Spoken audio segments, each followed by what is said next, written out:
Well, hello there.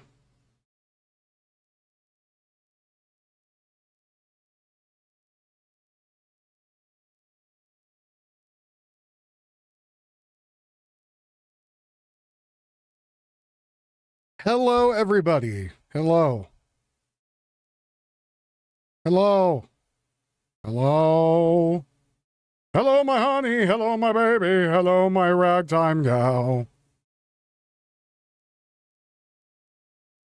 Let's see. Garbo did the thing.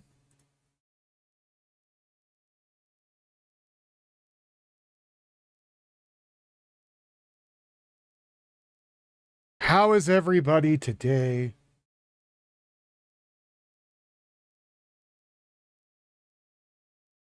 Just letting people get in. Tio sent me stuff on weather, which I don't care about, because there's a war going on. I even said war going on. I don't. Tio, why do you send me stuff that's not about the war? Hey, Damien. How's it going? I'm confused, Tio. Confused.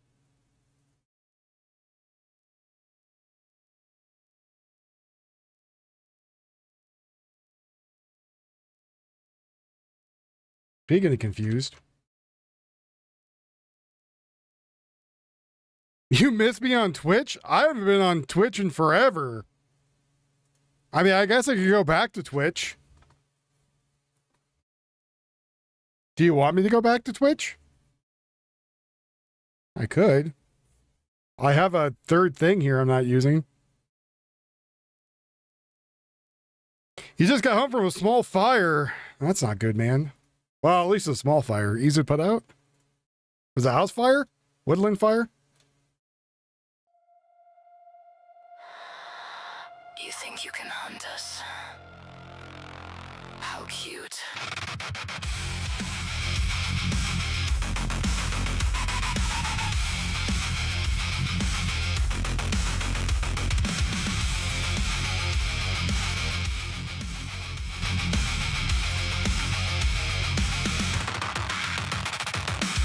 Cold steel in the moonlight, fangs cut the snow.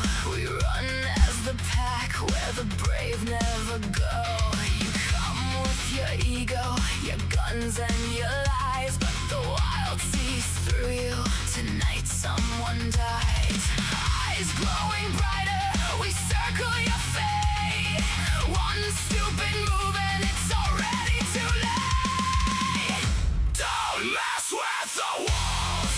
Havoc is coming, ripping through your soul. Claws of the savage, jaws breaking control. Hell through the static, the wild takes it all. Havoc is coming. Don't mess with the wolves.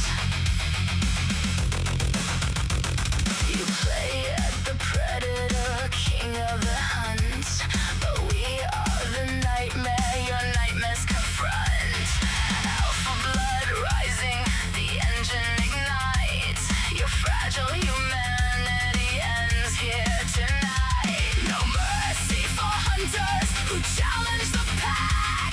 We feast on the arrogant, we never look back. Don't mess with the wolves. Havoc is coming, ripping through your soul.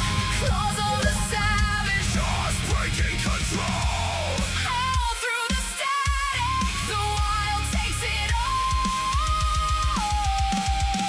Havoc is coming. Don't mess with the wolves. Run, little hunter. The machine of the pack has you locked in its teeth.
Hello, everybody. Welcome. Welcome, welcome, welcome, welcome.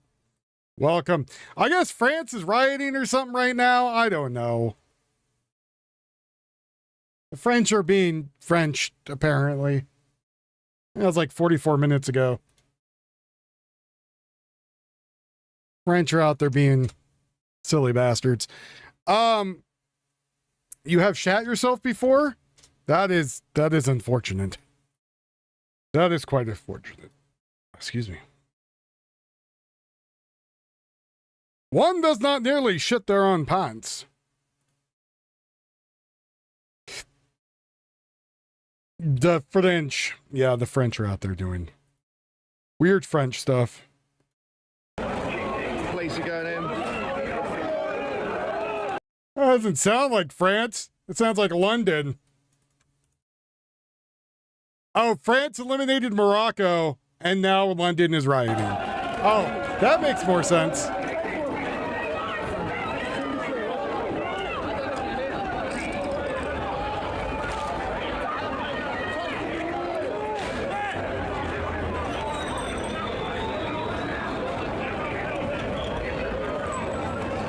Man down as well. Jesus. Police are going in.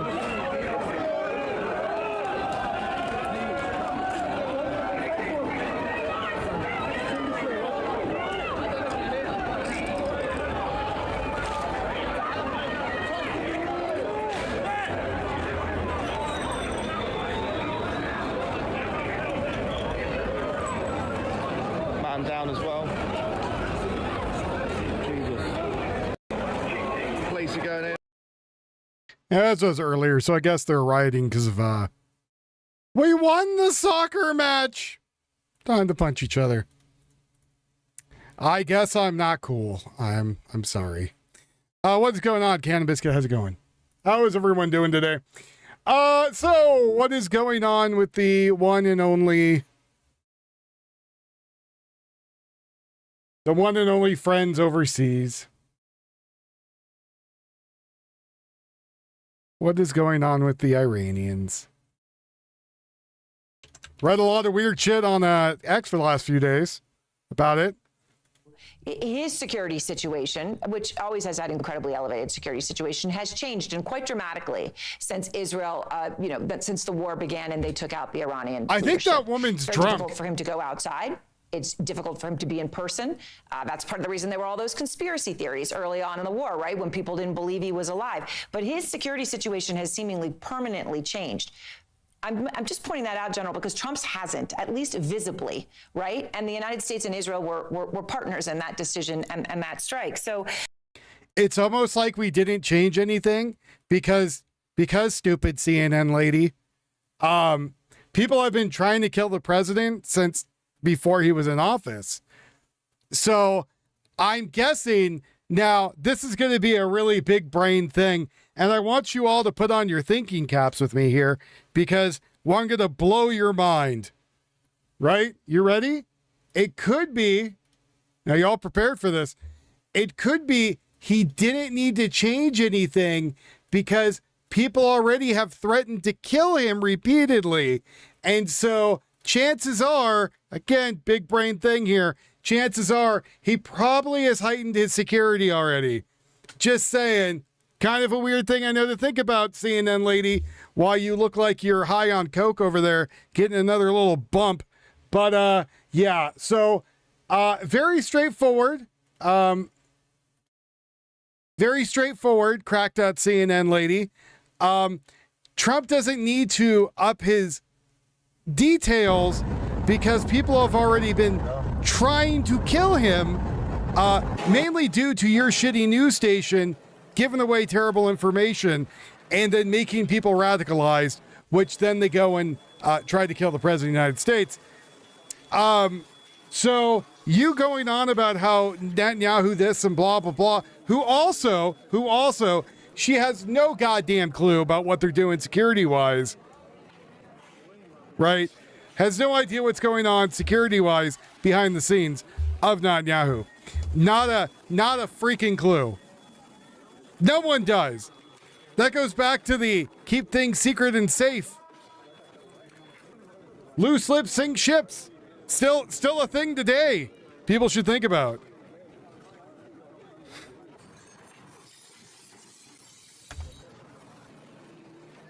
Is that right, Fired Up Gaming? I know that was the thing. But CNN is trying to push this weird ass thing about, like, I don't know. Guess being high as a kite. I don't know what the hell she was doing.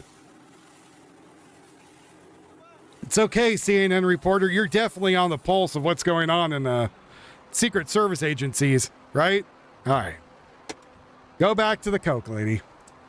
A little bit of bump. Keep you up at night. Keep you up at night for the fight.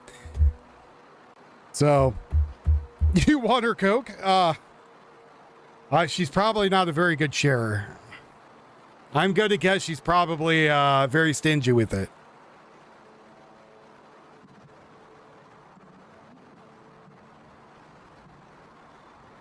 So.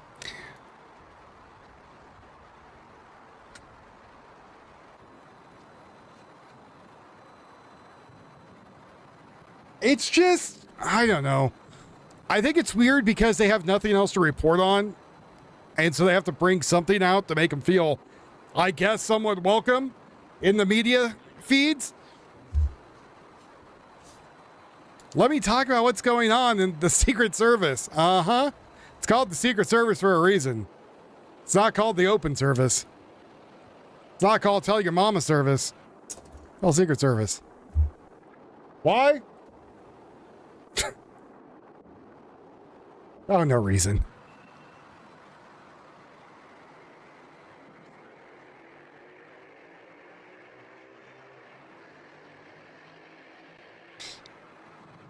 The CNN service? Yeah, I remember at one point they were upset because they were like,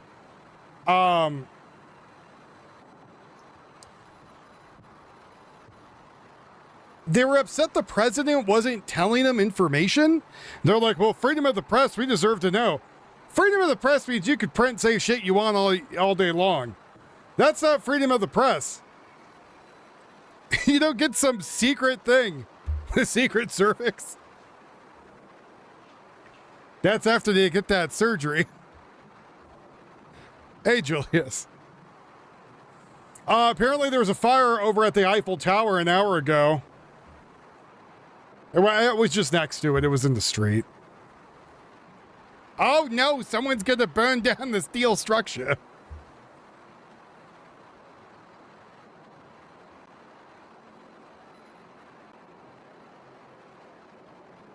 Apparently a video was posted online captured the moment immediately following the emergency landing of a Hellenic Air Force 416C Fighting Falcon Day at the Zinthos International Airport in southern Greece. I had a little jet that went down. I don't know what the hell's going on with CNN.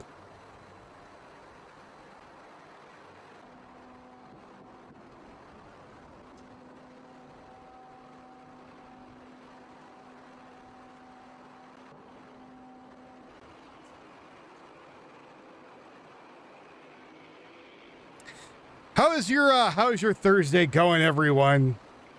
How's it going? Tio sent me again weather. I feel like Tio really likes the weather. I don't know why we have the weather. I don't know what's going on. Apparently some typhoon. Some typhoon's coming in. Typhoon of baboons, maybe.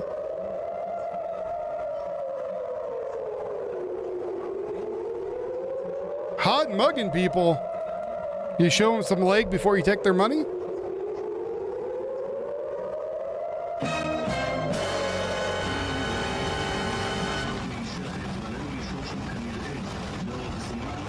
Oh, there it goes. Man, that would be terrifying to live in that city. I saw that, Tricky. Yeah, I saw a couple different ones of those people being yeeted out of the building.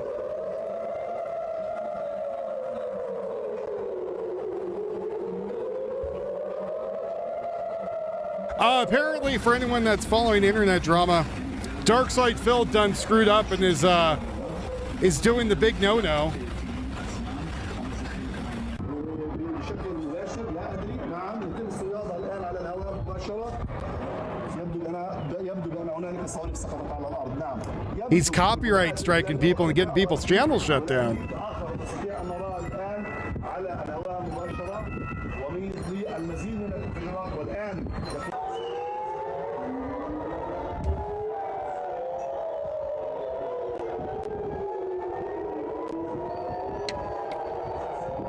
Hey, Bio, how's it going, buddy? صواريخ باليستيه او صواريخ كبيره يتم اطلاقها من قبل الايرانيين قريبه جدا على مدينه القدس انظر الى هذا الوميض دفاعات جويه كبيره جدا الان على الهواء مباشره وذلك في محاوله ليست القبه الحديديه هذا الاشطابيه لا دليل وذلك بسرعتها هذا صاروخ باليستي هذا الذي تستطيع انظر للصاروخ الباليستي هذا هو الصاروخ الباليستي هذا هو الصاروخ الباليستي يبدو بانه تم اطلاق الصواريخ هذا عمليه الاشتباك صاروخ شرقي وصاروخ غربي وهذا الانفجار الذي تراه انفجار كبير او صاروخ باليستي ينفجر You know, Fired Up Gaming, it's weird how many people in his new circle, because he started getting all these new, like, younger audiences because he was opening up Pokemon packs. And so I went in there and commented and said, hey, remember that time when you left your camera on and jerked off? Then he banned me. And a lot of his audience was like, he didn't do that. That never really happened. It's like, oh no. Oh no.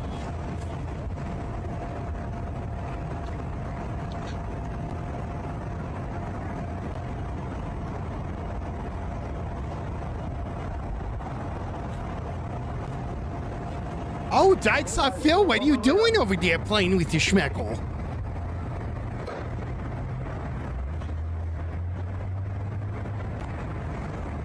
Anyways, silly internet drama.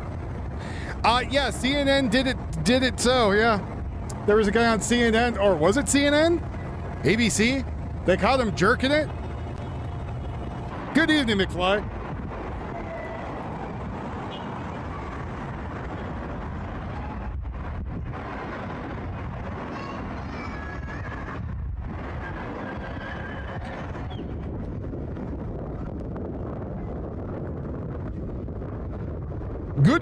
Good evening, everybody. We're watching some of the highlights of what's going on in Iran before we start hearing more about the slack-jawed yokels talking about shit. Oh yeah, screwing with Tubman. You know, that guy still had a job afterward?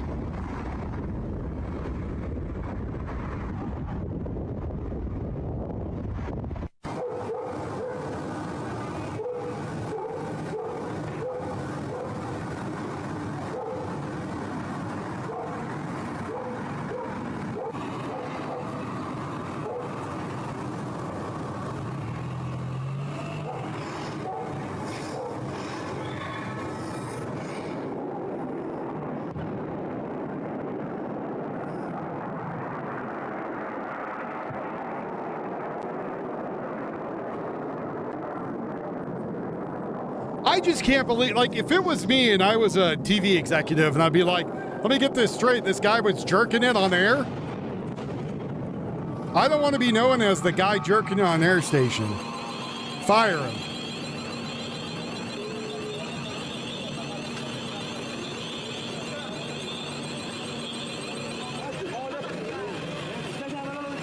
In fact, fire him out of a cannon if we can.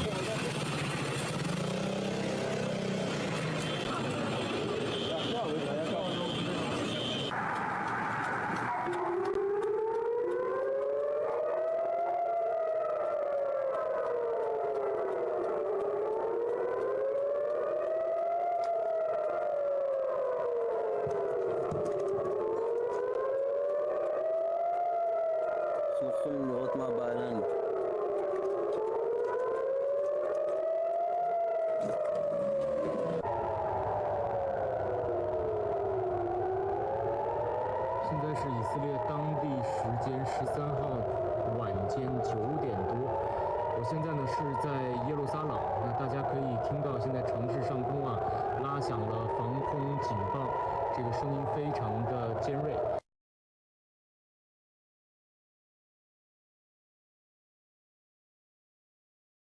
I don't speak that language, but I think he said a lot of people are dead in Iran.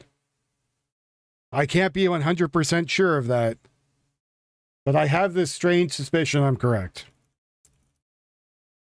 Very strange suspicion. You know, there was something I was going to bring up to everybody today regarding the war, and I can't remember what it is. I did learn, though, apparently,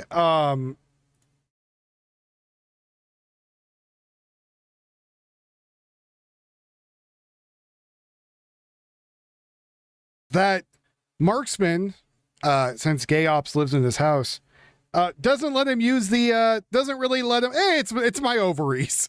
Hey, Veritas, how's it going? Doesn't let Gay Ops use the shower inside due to clogging up the drain. He just says he hoses them now outside, which is nice, I guess. I don't know. I honestly don't know how I would feel about that. You're staying at someone's house and they tell you. Now we're all kidding. Like he doesn't really do that. And the audio is on that, but I don't know why we're not hearing anything over there in number 2.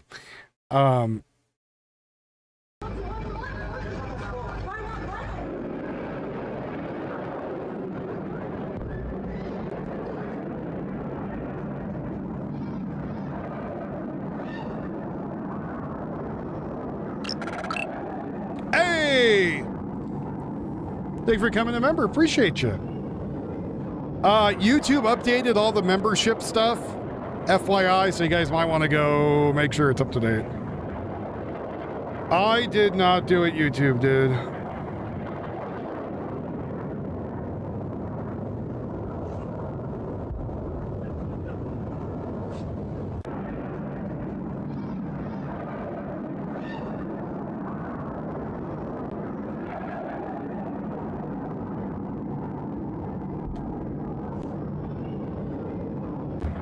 Is Gay Ops hairy like Chewbacca? Yes. Yes.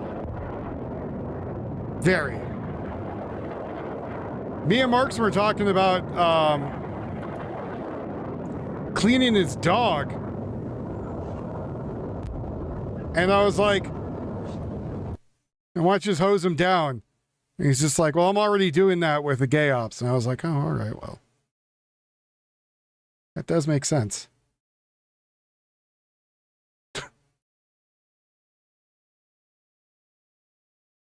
Okay, I have no idea if I'm on Twitch right now. Oh my God, I'm on Twitch now. There you go. There you go, Twitch folk. I'm now back on Twitch. How long until... Oh no, my eyes are all messed up. Oh God, I look sad. Bad. Happy? There we go. Thank you for subscribing, Tillman. Thank you. Thank you very much. The wonderful Tillman.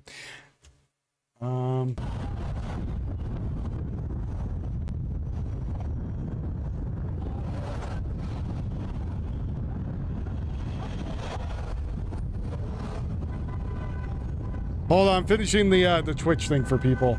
I'm probably going to get banned from there very quickly, but we'll see what happens.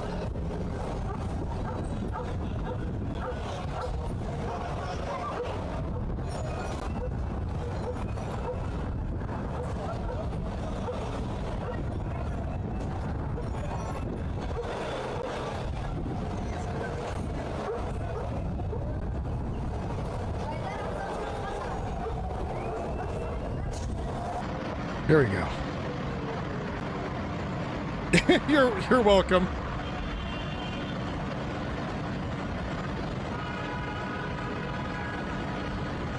I started on Twitch before I started streaming on YouTube. Many, many moons ago.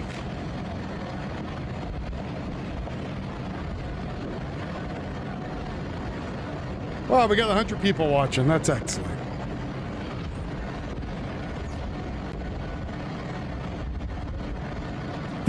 There's my Twitch if you want to go follow me on Twitch. I guess Kick is like banning people left and right now. Oh no.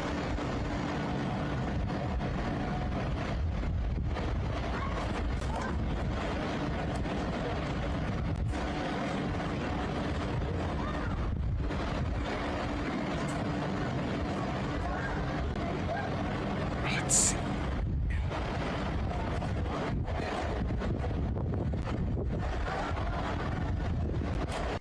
All right.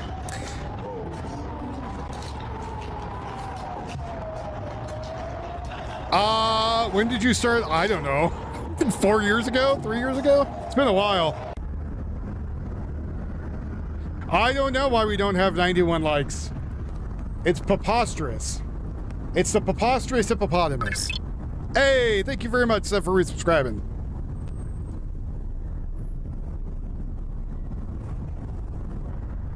By the way, I got a Shucklehound really quick.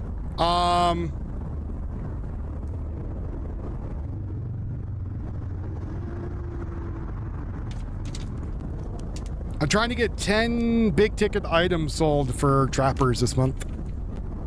I don't know. I'm kind of trying to be like an online salesman for trappers as like a full-time job too. At least then it would be like a regular, oh crap, it's dropped something. I would, you know, be his tech support for people call in middle of the night. Hey, I want to buy this thing. Will it work?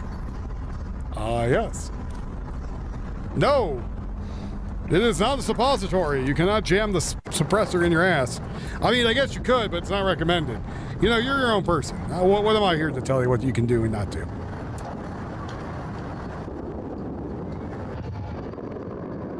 You got a message from Twitch, but not YouTube. Fascinating. You're a mod over there, right, Seth? I think you're a mod over there.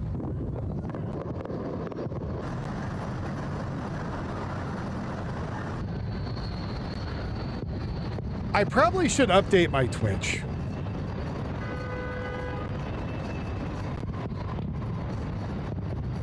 Probably because it says the wrong stuff. Oh my God, it says all the wrong stuff. Oh, Jesus. Oh, my stars and garters. Oh.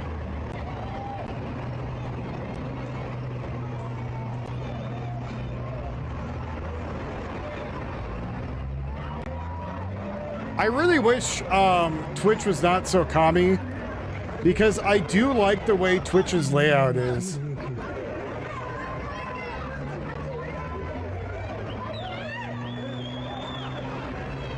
I'm just gonna remove everything over there. And then when I get a wild hair up my ass, I will go and fix everything over there.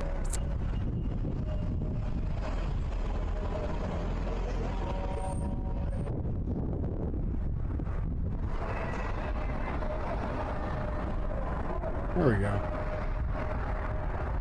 Oh my Jesus, 4 people watching on the Twitch? That's already more than the Rumble. Anyways. You could sell for him, but would need some work for for Automer service, because people will call you about the craziest shit saying it's Trapper's fault, but it's dumbass owners. Yeah, I think more of mine would just be like sales help. Like, hey, I'm gonna go hunt a bear. What do you recommend? And then I would really quickly look over what I can do.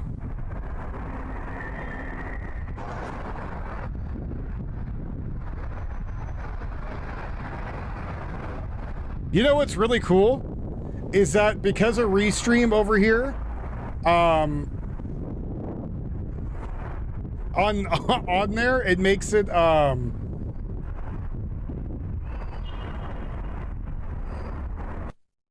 it does say your mod over there. Okay.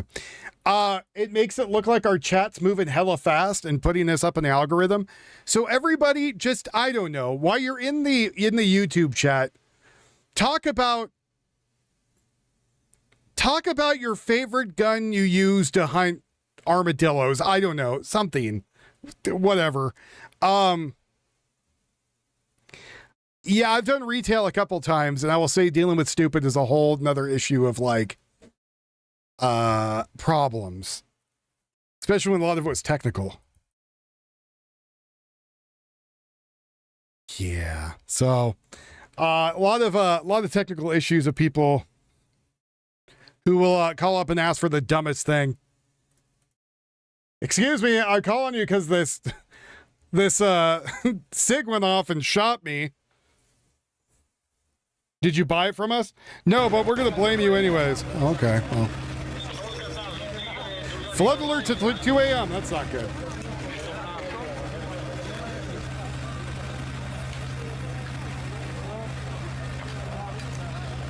Well, if you need stuff to take care, what's up, Swill? If we need stuff to take care of the flood, like in Halo, go to trapperoutdoors.com. There you go.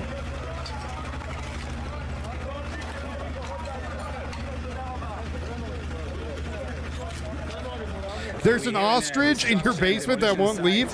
What's the best rifle? Well, hey, 13 Dragons, thank you very much for the follow over there on the Twitch. Appreciate you. Oh, awesome. Thanks, Hellbent. Who were sitting in the houses, eating their Shabbat meals, and suddenly a missile hit their house, and some of them were injured, some of them are trapped, and we are here to rescue them and take them out.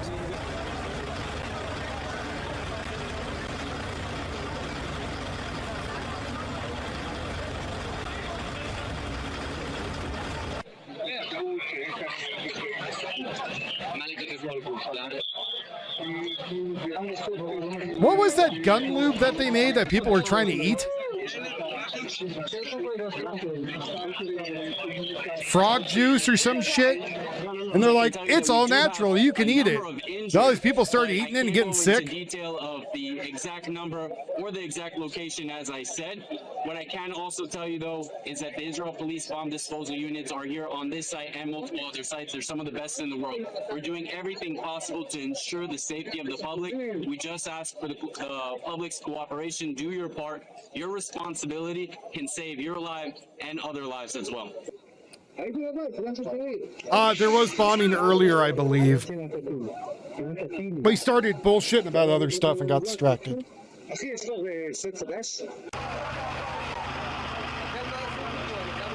Come on, camera, what are you doing? That's right. Look, just aim down.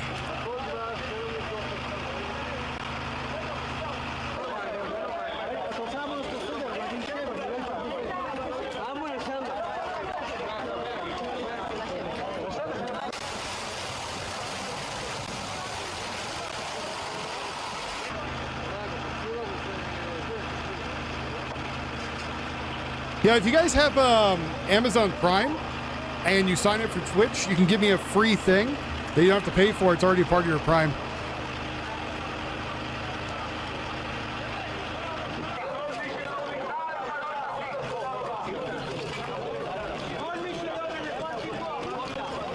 U.S. completed the second round of strikes hitting Iran's 90 military targets.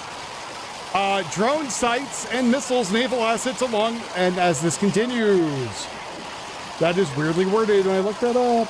Iran then retaliated, targeting U.S. bases in Kuwait, Bahrain, and Qatar. Fired ballistic missiles in the bases in Jordan also. Most were intercepted. Few did make contact. That is currently the update as of the July 10th. So apparently Grok's giving me stuff from the future, which is great. I think it's the 10th currently for them, that's why. At least 14 people were killed in the recent strikes. Series of military personnel and other people.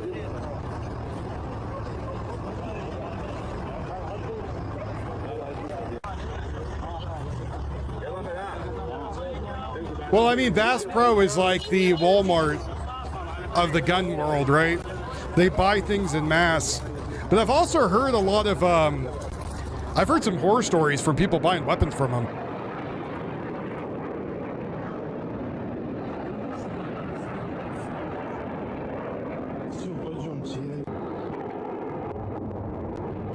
That is right. God bless our troops and their families. God bless all of our wonderful troops.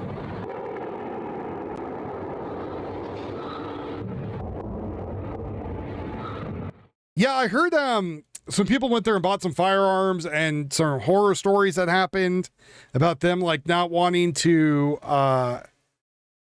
repair them. Even though the guys are like, I just took this home, dude. The U.S. Military Central Command saying it has struck 90 Iranian targets to keep the Strait of Hormuz open to shipping.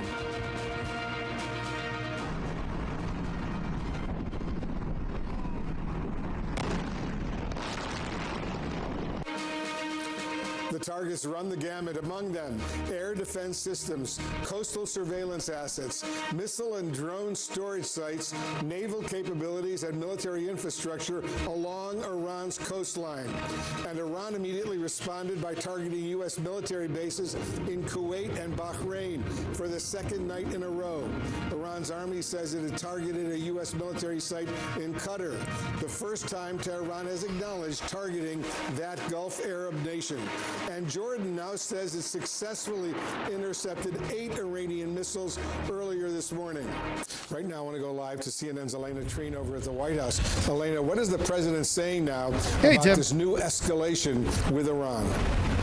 Timothy Maximus Giant Dongus. Strikes yesterday ordered by the president himself. Wolf, I just want to give you a little sense of the scope of these attacks over recent days. The U.S. forces have struck more than 170 Iranian military targets in these 2 rounds. We need to make a new bomber, a B-3 bomber.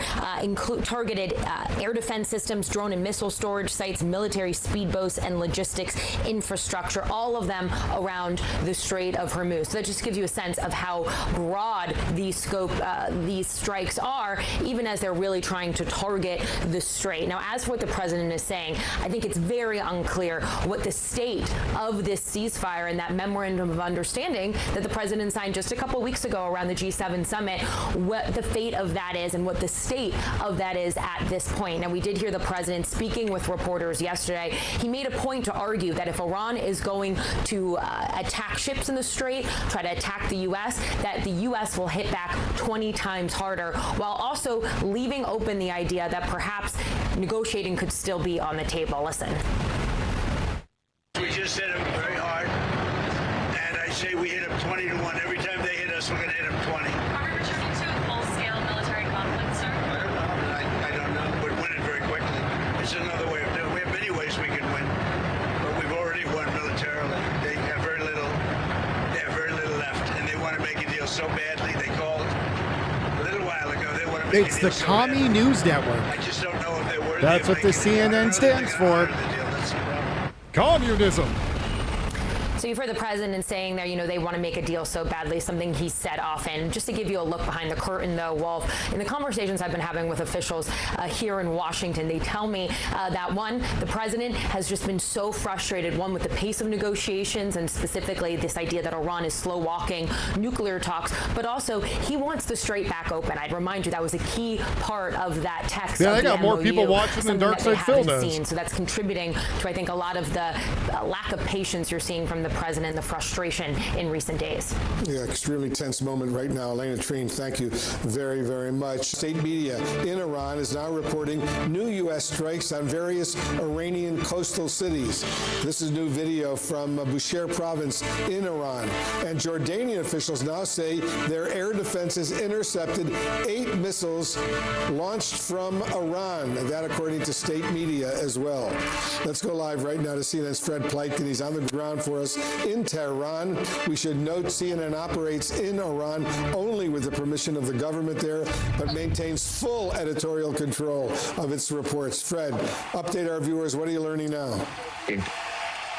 Well, it certainly seems that the situation between the United States and Iran is continuing to heat up. You mentioned some of those strikes that the Iranians were talking about in the Bushehr province. Now, just to get our viewers up to date, Bushehr is in the northern part of the Persian Gulf, so not actually near the Strait of Hormuz. And the Iranians are saying that the perimeter of a nuclear reactor, a nuclear power plant there, appears to have taken some damage. However, there are also some military installations in that area as well. So it's unclear what exactly the target of that was, but that's certainly something that happened over the course of today and was not part of those overnight strikes that we saw by the U.S. On areas in Iran, specifically in the Persian Gulf, in those overnight hours that then led to that Iranian retaliation.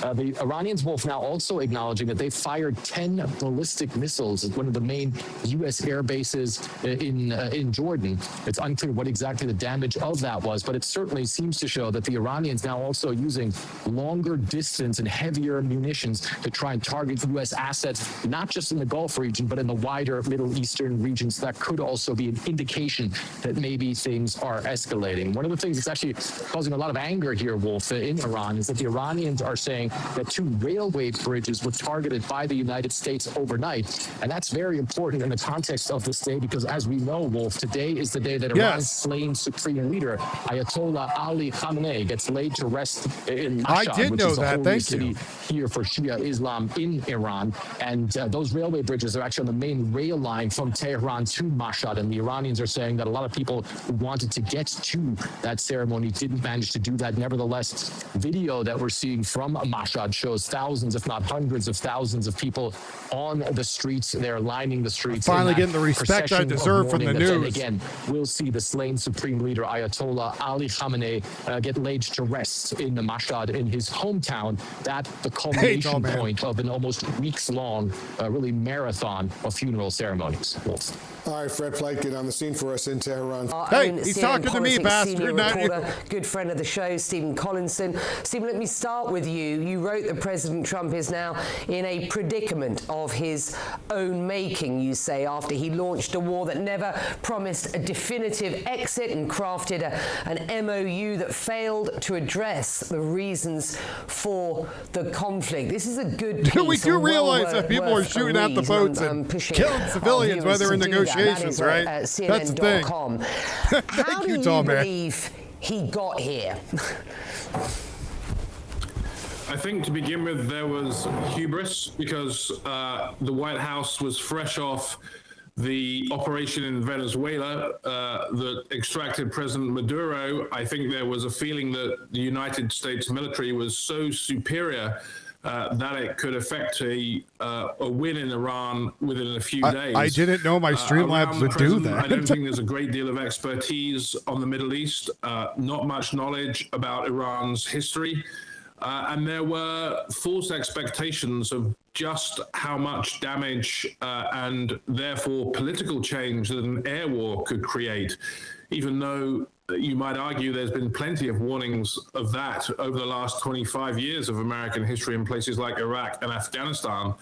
As it comes to the peace talks, I think it's again a case of a lack of expertise, not reading the Iranian political situation very carefully, perhaps buying into at least the all start, those books and that one brain cell was grown by reading. It seemed to me that the Israelis were prepared for a much longer war, even perpetual conflict against Iran, and the U.S. side didn't really appreciate that. And as Renee was saying, there's this approach in all of the administration's negotiations that everything is really a real estate deal. And we saw this in Ukraine as well as in the Middle East. Some actors simply do not behave as though the be-all and end-all is a monetary win at the end of this. And even though Iran got huge benefits from the memorandum of understanding, it is also driven. I feel like if he was talking any slower, he'd be going backwards and talking in tongues. Well, yeah, because you're, probably on a dangerous flight because of the sleaze bags that we have to deal with. Because you're, probably on a dangerous flight because of the sleaze bags that we have to deal with. So you think that Iran was possibly taking targets? Well, I mean, if they ask you to close your windows, probably there's the other way. They didn't ask me to close I don't know which one he's on. Bandar Abbas port near the Strait of Hormuz after the American strikes. Visuals show the port engulfed in flames with huge clouds of smoke billowing into the sky. President Donald Trump said that deal with Iran is over, but added that Iran badly wants a deal, I quote him, after the US strikes. However, he's expressing doubts over whether Iran would honor any future agreement. Trump also lashed out at the Iranian regime, calling Iranians scum, cancer, evil, sick, and crazy. Oh, God. I hope not, Larry. And so we hit them very hard last night, very hard. I would say 20-1. And they're a bunch of scum. What? You're fine. Keep going, Swill. The more you play around, the more people notice the channel, and the more people come in. I don't like them. Go nuts. They're evil Go people, ham. and it's the denuclearization of Iran. And we're going to denuke it. We're not going to let them because they're crazy and they can't have a nuclear weapon. And they go around killing people. They've killed thousands and thousands of our soldiers. These are evil, sick people, and we have to rid their cancer. Their cancer. And you know what you do? You got to cut out cancer early. You know what works well on cancer? Radiation. They have very little. They have very little left, and they want to make a deal so badly. They called a little while ago. They want to make a deal so badly. I just don't know if they're worthy of making a deal. I don't know that they're going to honor the deal. That's the problem. If they want to make a deal, why do you think they attacked commercial vessels? Because they're sort of crazy, to be honest with you. They're sort of crazy. They're a little bit out of control, but they want to make a deal. Badly. They are behaving very badly, as they have for 47 years. And, you know, we hit them hard last night after they launched their... That's right, hope I'm exactly. You don't have to know about this. You got stuff on your mind. But they launched a couple of drones and one rocket, one missile, and at ships, because they were in the strait, which they have every right to be. And so we hit them very hard last night. Very, very. I'll probably hit them hard again tonight. I'll give them a little warning. We're going to hit them hard tonight. But we'll see how it all works out. No, I'm not happy with them. The president has said to them very simply, the Strait Trump's of going to give Hormuz them the is gonna sloppy be pickle. open. That means oil and gas is going to flow to the American people. That's why we see gas prices starting to come down. That's why we see the oil prices so low, is because the president said that crucial artery through which we ship a lot of the world's energy, that artery has got to remain open. And that is what the Iranians have to know. If they try to close it down, there's going to be a response for the American military.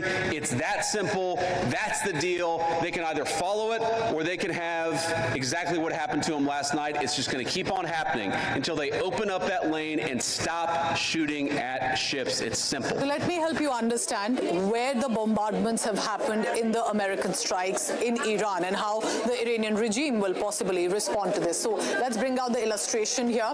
This is to help you understand, of course, where the United States of America is, but the basis that it has around this area. Now, this is the Iran Sheher port toward the south. This is Pakistan, Afghanistan on the border on this side.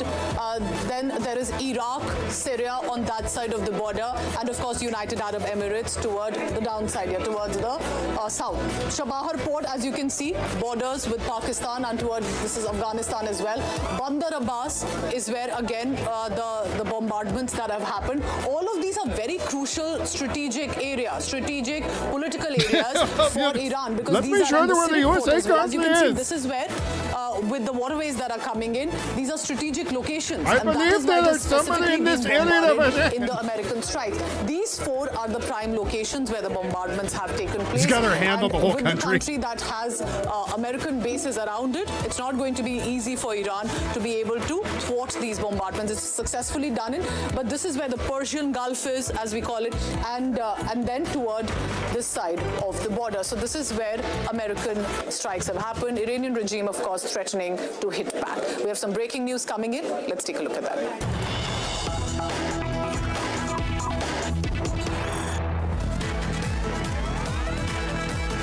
Right, big news that's coming in with Iran now targeting U.S. bases. Like I was telling you about what's happening, this is the China-Iran rail corridor details that are coming in. Iran-U.S. war once again in top gear. We are told overnight American strikes on Iran has hit a key railway bridge in North Iran's Golestan province, which is a trade link to Tehran's strategic partners, China and Russia. This route goes on to pass through Turkmenistan and Kazakhstan, has been an important land link to China that gained further relevance during this year's blockade of Iran Gulf ports by the US. The route has also been used by Russia for cargo shipments to Iran since late 2025.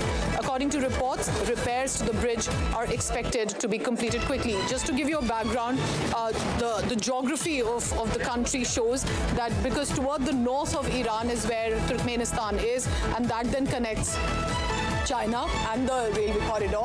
That's where it's been so badly hit. Let's immediately get a perspective on this, and we'll put out the map also of Iran to help our viewers understand the topography and the geography of that area. Pranay, you tell me here, because from what I see, the ports that are being targeted are toward the south. How is the China connection coming in? What exactly happened? What are you hearing? So clearly this shows that, the infrastructure, which is considered to be maintaining the supply line for Iran, is being targeted. Al-Kala, Al-Taqa area, especially in the northern region. You know that China runs a multi-nation, China-Iran rail corridor. And this rail corridor was considered as a route. Big darling for President Donald 5.6. Trump said that the Chinese were supplying few things. We do not think that they were supplying, military ammunition or weapons to Iran. But if you see, this statement coming from President Donald Trump or U.S. leadership, and thereafter a military action carried out by the U.S. military, certainly they wanted to give out a message that such infrastructure which is supporting Iran to sustain its fight to maintain the supply lines of Iran is also vulnerable and can be targeted. And certainly, this is not for the first time that the northern part of Iran was targeted. In fact, earlier the area of Mashhad was also targeted, but that was at the height of this conflict during the 40-day conflict. Do you think China gets involved here, or no? They wouldn't really be giving out statements right now.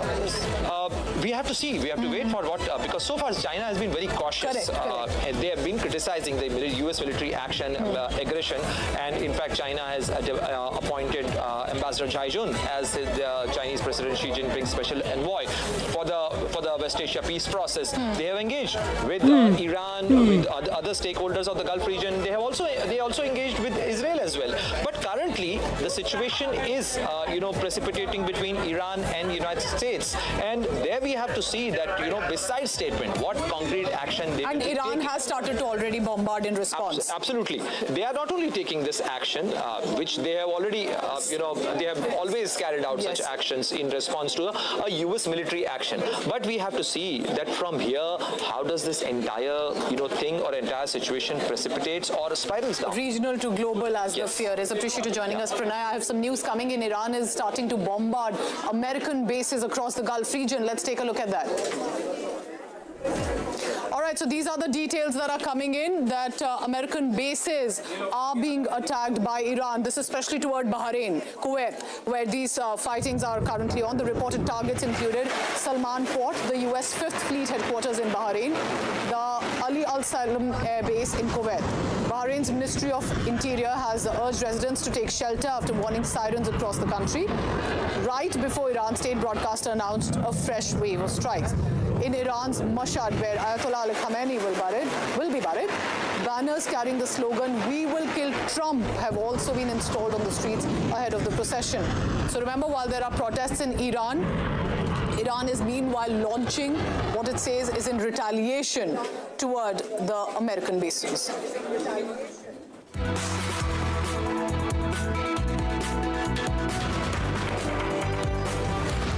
Right, so this is now to again help you understand, remember, because West Asia conflict is constantly escalating beyond Iran and Israel. There have been proxy war or proxy support bases. I think it's interesting they're calling out China as well, and Israel. You see, Iran is here, Turkmenistan, Afghanistan, Pakistan, Iraq, Syria. This is where Bahrain is. These are where American bases are in heavy deployment, immediate strategic locations, and that's why Iran believes that because these ports were targeted, the Chabahar port, other ports, the Sirik port that were targeted, because they were here, they came from Qatar, Bahrain, Kuwait, the Jordan, US bases. These are where America has put forth its bases and deployment, and that is why one of the reasons that Iran is targeting and hitting what it says is in retaliation to the strikes that happened toward the southern region of the ports that were targeted, whether it was Bandar Abbas, Chabahar, others as well, even claiming that one of the railway corridors that connects toward Turkmenistan and China were also targeted by the US strikes. So this is what the region is looking like. Remember, ladies and gentlemen, US is far away toward the west. However, it is this region completely engulfed. Iran fighting what it says are US bases. Israel says it's fighting Iran's proxies around it as well. Some news coming in. Let's take a look at that. Please, sir, please. All right, we're looking at the Khamenei burial funeral procession. I correct myself. China is helping Iran. Funeral procession that happened. Places like Japan, they'll help us. Iran claims U.S. strikes have killed 14, hitting I think India is just reporting, but funeral is drawing millions of people. We'll see. Visuals on your screen. Iranian Air Force fighter jet escorted a plane carrying the mortal remains of the leader Ayatollah. So, really quickly, Israel shared intelligence with the U.S. of Iranian plot to assassinate President Trump, which, again, I feel like water's wet, right? Like, we know that was going to happen. Israel shared intelligence with the United States that Iran has recently devised a new plan to assassinate President Donald Trump. Two sources familiar with the matter told CNN, adding another layer of tension to the ceasefire deal between the countries comes under strain. One of the sources said the warnings came this week. Another source said that the U.S. picked up a steady drumbeat of intelligence in recent weeks about possible plans to assassinate President Donald Trump. But the warning from Israel was new and concerned a specific plot. Other American officials suggested Israel's reports could be an effort to sway Trump's decision making as ways whether to intensify American military action against Iran. Details of the plot that Israel warned about were not immediately clear, and two familiar sources with the matter said that U.S. had not vetted it themselves. The U.S. government has long warned that Iran may try to kill Trump in retaliation for the 2020 drone strike he ordered, which killed a top Iranian general, Qasem Soleimani. You ever go to the deli and go get yourself some Qasem Soleimani? I heard it's kosher. As for comments on Israeli warning, which was first reported by the Wall Street Journal, you know, which is really weird. So I'm reading this thing by CNN, right? This article by CNN. And I swear to God, it was built by an AI.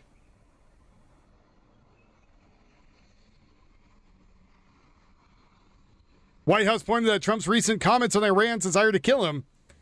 They want to take out the U.S. leader, me, Trump told reporters Wednesday.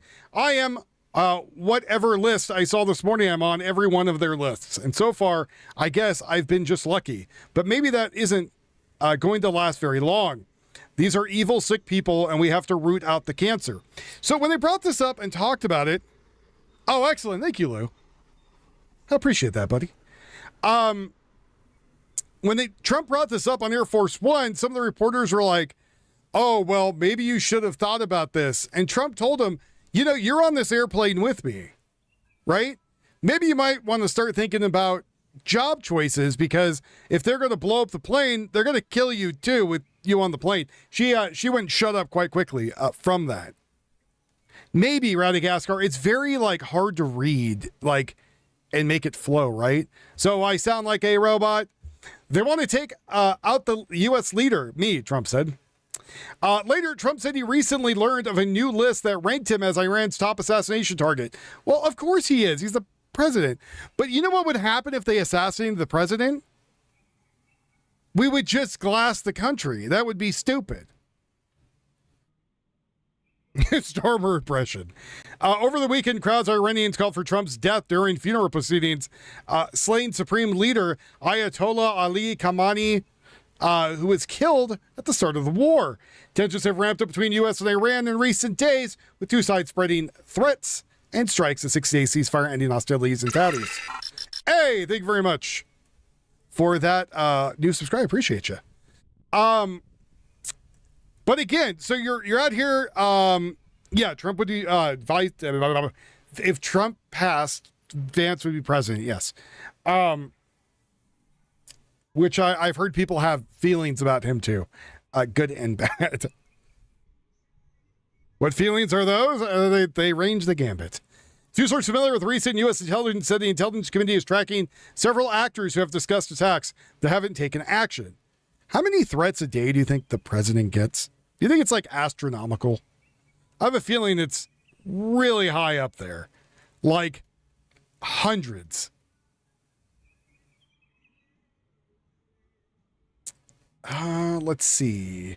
Israel Prime Minister Benjamin Netanyahu has voiced deep doubts towards Trump's effort as a diplomat towards Iran and has clashed with Trump over Israel's military actions in Lebanon, which had complicated the talks. The two men spoke on the phone Thursday. Netanyahu is expected to visit Washington soon for talks with the president. On Thursday, another U.S. official said diplomatic efforts with Iran are still underway behind the scenes, despite resumptions of strikes between two sides. I mean, they're going to keep talking. That's not going to end, right? Like, they're going to keep talking about stuff, but I don't think it's going to progress anymore.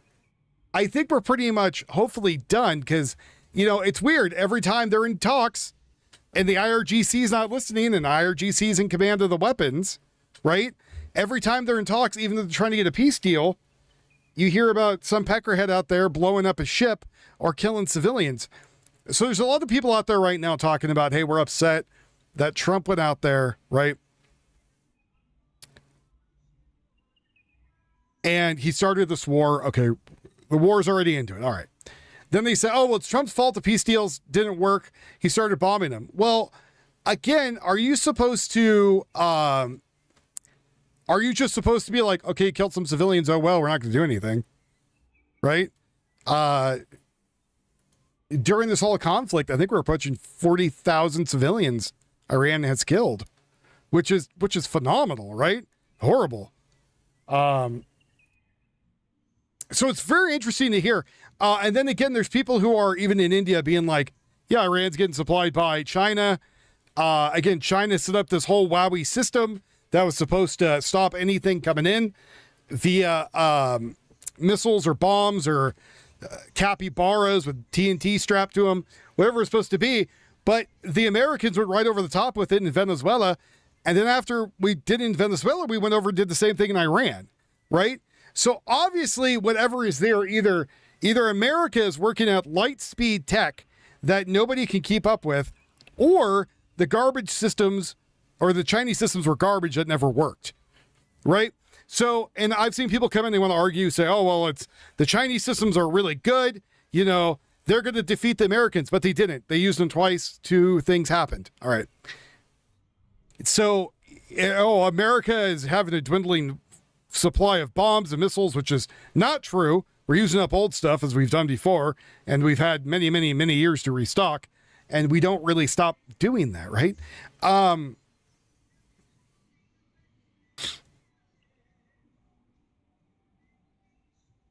So a whole issue, right? The whole issue going on.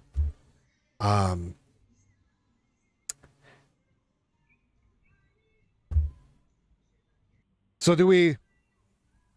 when people come in and argue, do you want to say, oh yeah, Chinese systems are crap, or are Americans so advanced that nobody knows what we have and we're just striking stuff? Or maybe it's both. Maybe the Chinese system was built, for an era that's no longer relevant, right? Maybe they're 20 years behind. Did they have an aircraft carrier they built supposed to be the largest in the world sunk? Didn't they have another aircraft carrier? They didn't even make it from scratch. They just took a barge or something and threw a flight deck on it. So I don't know. It's a very interesting war that's coming up. As it's showing right now, we have started hitting railways, shipping yards, and other infrastructure key points throughout the region. Again, train yards, great to take out, especially bridges. You can't put the train tracks back on. You can't move stuff quickly, especially large freight, bombs, missiles, stuff of that nature. Yes, the HMS. Oh, it would be the CCP rice paddy, right? Because it would be the People's Republican Army. Or the hell it's called. Poop plants. Yeah, I would say to destroy their waste disposal sites would be good, yes. Why are you saying British Petroleum isn't American? I didn't. I'm talking about bombing stuff. So you start taking all these key infrastructure stuff out. They can't rebuild in time. It should be crippling them. But again, so according to Israel, right? So according to Israel, we have 2 points. 1 point they brought up saying, yes, Iran already has a nuclear device of some sort somewhere. Right?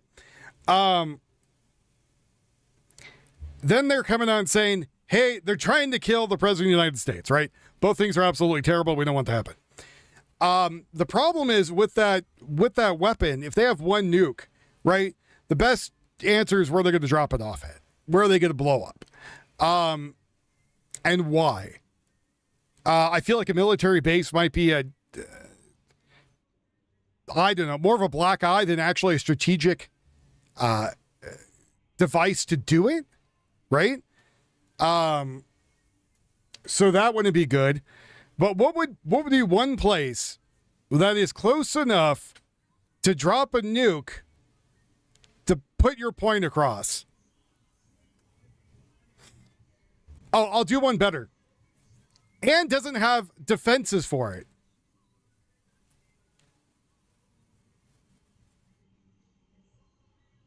There is bacteria in France that nuke would not clean, I believe. But what would it be, right? First thing people are going to say Israel, right? Israel will be the one they would aim for. But Israel has a lot of defenses to possibly stop it, right? France, again, that's not a terrible idea.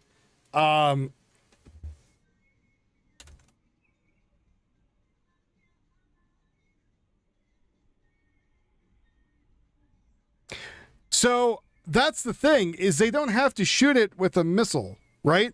That's the scary thing when I'm trying to get at, is that all you need is a shipping container or a box truck to get it where it needs to go. And then once they get where it goes, right? And we already seen another country do that. We saw that Ukraine used box trucks to smuggle in drones, and then they opened up and drones swarmed and blew up.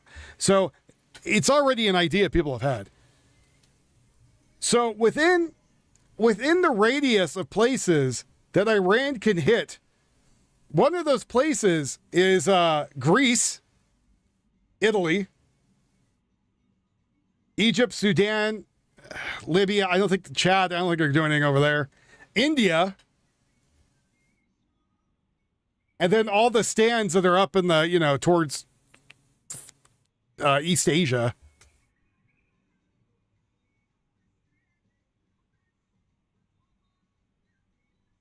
But the other question is like, where would China want them to do it, right?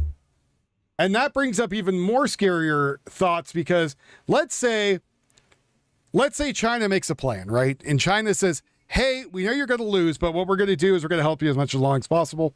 But we want you to take that device, and you know you're going to lose anyways, but we really, really want to put a black eye to somebody. And the first thing they're going to be like, we want to do it to the Americans. And they're going to be like, oh, no, you can't do the Americans. They're going to be prepared too much for it. But what if there was another target that they could get to pretty easily?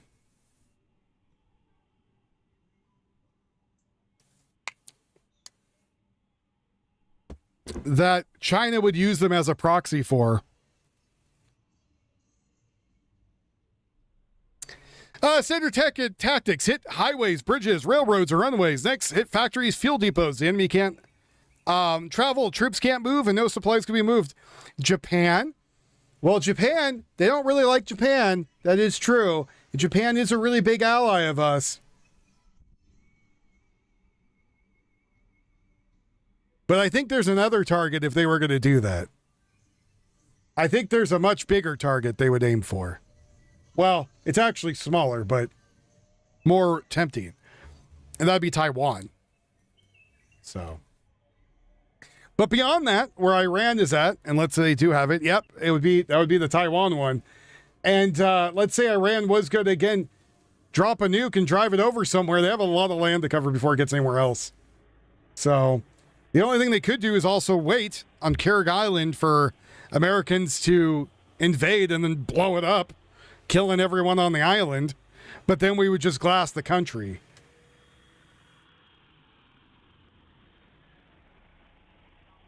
And if I'm reading this right, Iran's about 1/4 of the United States. It's actually a pretty good-sized country. But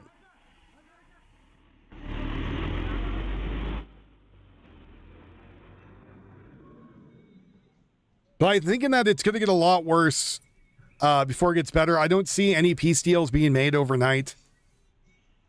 I see a lot more people getting killed who are civilians, which is horrible.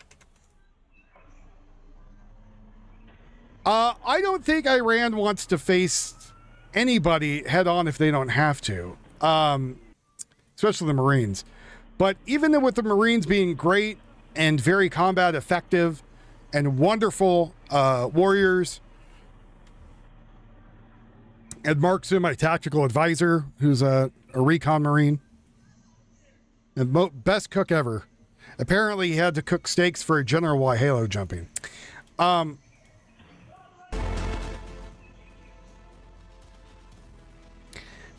You know, even Afghanistan, right, and Iraq, even with how well trained they are, the problem is that they start doing a bunch of like hit and run stuff, and they start doing guerrilla warfare, which is really hard to know who the enemy is, right? Yeah, and that's changed too. I was talking about that the other day with the drones. Is if you could have a drone that goes off like a hand grenade, and the whole thing's no bigger than a basketball, right? And you have a guy that's shooting at you as a sniper, or even with him and 30 of his buddies who are inside there. You just send that thing in there and blow it up. Response to a fresh attack on a ship transiting the Strait of Hormuz.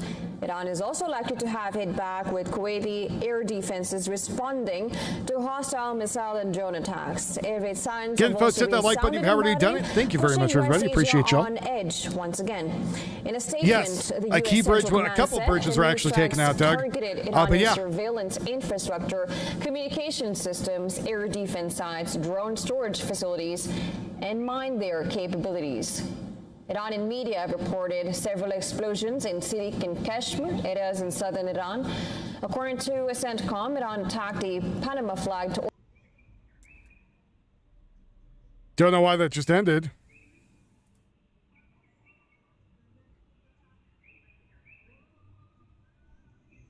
Here I am trying to show the news and they leave. But yes, key infrastructure sites are being hit currently. We are starting to soften up Iran. We have no idea if we're going to still send troops in. If you think they got hit, oh no, they took out the news station.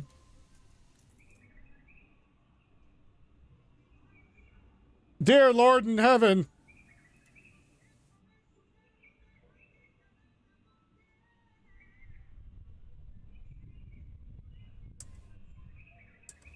I'm also think we're going to start hitting like pipelines and stuff like that very soon too.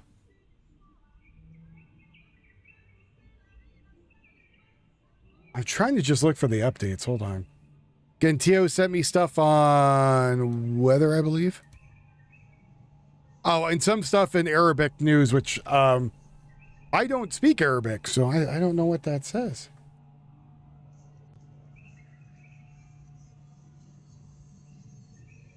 Oh, desert alert. The hard thing is trying to find footage of what's going on over there. All right, so this is.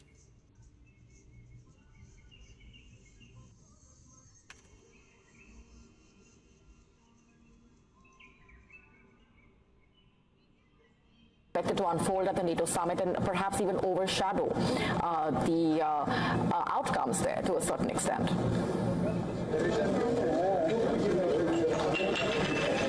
Well, very much interwoven with that wider debate about European defence spending, whether it's contributing enough.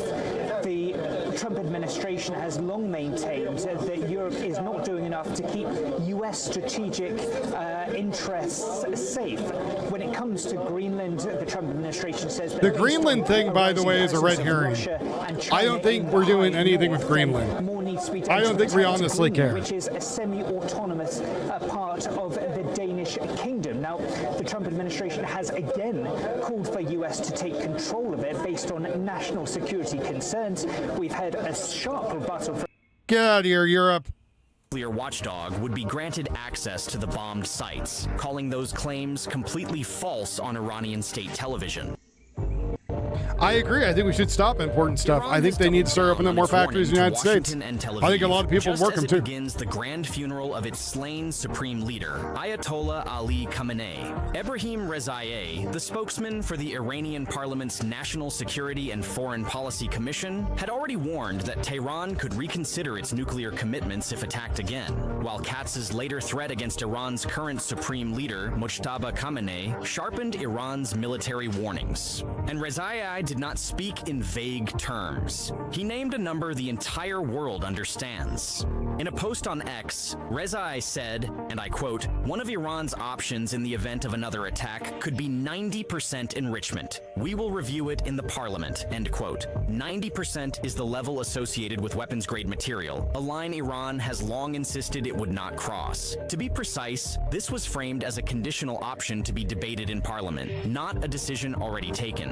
But the fact that a senior parliamentary figure is saying it out loud, in public, at a moment like this, marks a dramatic hardening of Iran's nuclear language. That earlier warning now hangs over one of the most significant state funerals in Iran's modern history. On Friday, a procession passed by the coffins of the slain supreme leader and members of his family. State media, quoted by the Associated Press, described security forces carrying Khamenei's coffin overhead by hand as it arrived at the Grand Musalla in Tehran, where his These are remains just sat on a cow stage bones. with red tulips placed before it. Religious leaders walked past his coffin and those of his slain family, including, according to state media, his 14-month-old granddaughter. And this is only the beginning. Ceremonies are set to begin on July 4th in Tehran, with the late leader's body transported through several cities in Iran and in neighboring Iraq before his burial in his hometown of Mashhad on July 9th. Millions are expected to mourn the man who, according to Iranian officials, was killed in strikes on the opening day of the war. For the Iranian state, the sheer scale of this funeral is more than grief. It is a declaration of unity and defiance, staged in front of the entire world. Against that backdrop, What's the unity Iran's and military defiance? has issued a You're blunt carrying warning a of its dead own. guy around. Commander Ali Abdullahi declared that any attack during this sensitive period would trigger harsh retaliation. In his words, "We warn You the fired enemies 10 of Iran, missiles. especially the That was U.S. the end of it. and, as he put it, the Zionist regime, to avoid any miscalculation and to think about the harsh retaliation our armed forces would make to any threat and aggression against our country," end quote. It is a message designed to deter a strike while the nation is focused inward, and to make clear that mourning has not dulled Iran's readiness to respond. The trigger for the latest military and diplomatic warnings, according to the reporting, was Katz himself. The Israeli defense minister reportedly said that Mojtaba Khamenei, the man who has just inherited the leadership, was marked for death. Those reported comments have further inflamed already soaring tensions, and Tehran treated them as a direct Again, threat keep that like against button, its folks. Thank you. leadership. Iran says It's any free. threat Helps against me. its leaders or its people will be met with an immediate and decisive response. Meanwhile, security has been tightened across the country, with temporary airspace restrictions imposed over Tehran, Mashhad, and other major cities as the ceremonies intensify. And while the funeral unfolds, I would say it's like a separate 1/8 of our standoff has capability erupted in over Iraq. Iran's nuclear program itself. Tehran has feel flatly like we got some rejected weird shit in the international wings. inspections of the nuclear facilities bombed by the United States. Mohammad Bagher Ghalibaf, Iran's parliament speaker and chief negotiator, dismissed reports that the UN nuclear watchdog would be granted access to the bombed sites, calling those claims completely false on Iranian state television. Iran has doubled down on its warning to Washington and Tel Aviv, just as it begins the grand funeral of its slain supreme leader, Ayatollah Ali Khamenei. Ebrahim Rezaieh, the spokesman for the Iranian... Yeah, so I don't even believe that's the real guy. Like, it's just some bones that, I don't know if anyone saw the thing. It's some bones in like a glass thing, and they're like, oh, this is him. This is the guy. Again, they could be cow bones. They could be, you know, pig bones. I mean, that'd be some. Be literally anything in there. It could be, I don't know, some hobo that they found. Oh, here, this is him. This is the guy.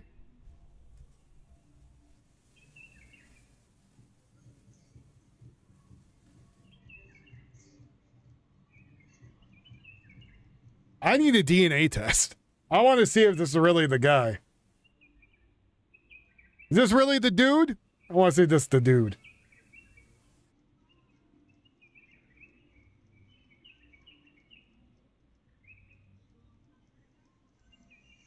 I'm not going to turn the audio on this because I don't speak their language. But I want to show the tower that we hit at the airport, right? And I know some people are looking out there being like, well, it's just a tower. It's not going to do much. Hitting a key structure of that tower is going to stop a lot of planes coming and going. Also, I think I believe we pitted out the runway also. Yeah, it is morning in Iran. It is currently early in the morning in Iran.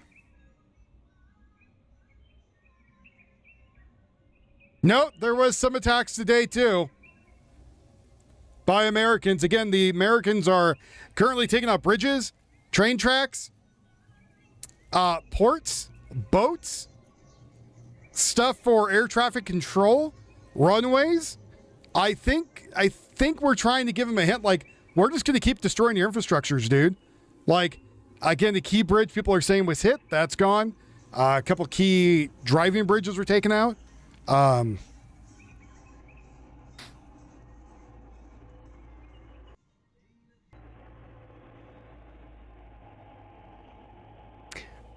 Well, okay, so let's talk about that, right? Let's talk about Iran as a country. Let's go see. I'm curious. What is the average IQ of Iran?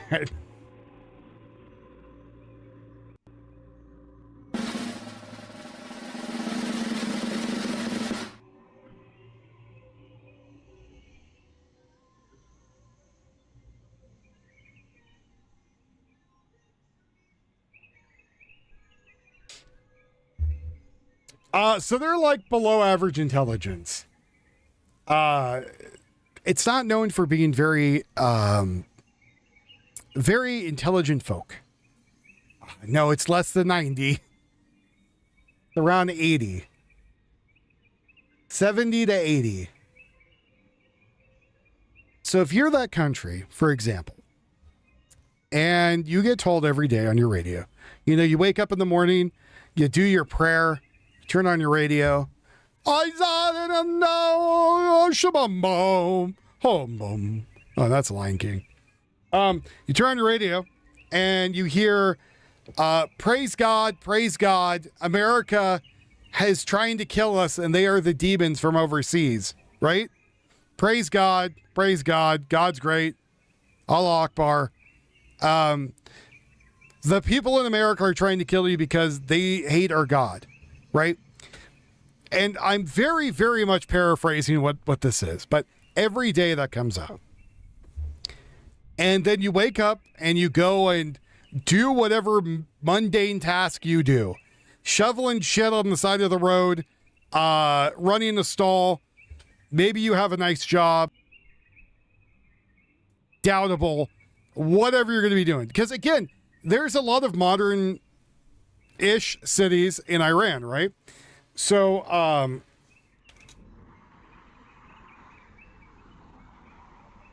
but every day, what's going on, Walker? I'm doing okay, buddy. How are you? But every day you hear that same thing over and over and over, right? Then you get people who are actually educated and they start learning, hey, America's not that bad. Kind of like what's going on there. We learned that before they were born, the country is very different. There used to be this prince, and even though it was still, probably still a little Middle East-y, right? It wasn't as bad. People drinking Pepsi, wearing bell bottoms. And then you say, hey, look, I learned this isn't cool. So you go to your local shisha shop, you're all smoking up and you're like, hey man, I got some news for you. Did you know the women here used to wear short skirts? Like, look at the guy and they stick the hands over his mouth. Shut up, Abdul. Gonna get us all killed. You dumb bastard. Yes. And they go, did you know we used to be a modern society? Abdul, shut up. You're gonna get us killed. Anyways, so people start getting educated, start learning what's going on in the country. Then they say, hey, look, we don't like what's going on in the country. We're going to do what every other country does, right? Because we're being told that every other country is really bad and all these other countries hate us, but these other countries are allowed to protest and do this, so we're going to do the same, right? Because if these countries are horrible third world places, then we should be able to do that too. So 30,000 of them go out, and then the IRGC rounds them up and then shoots them.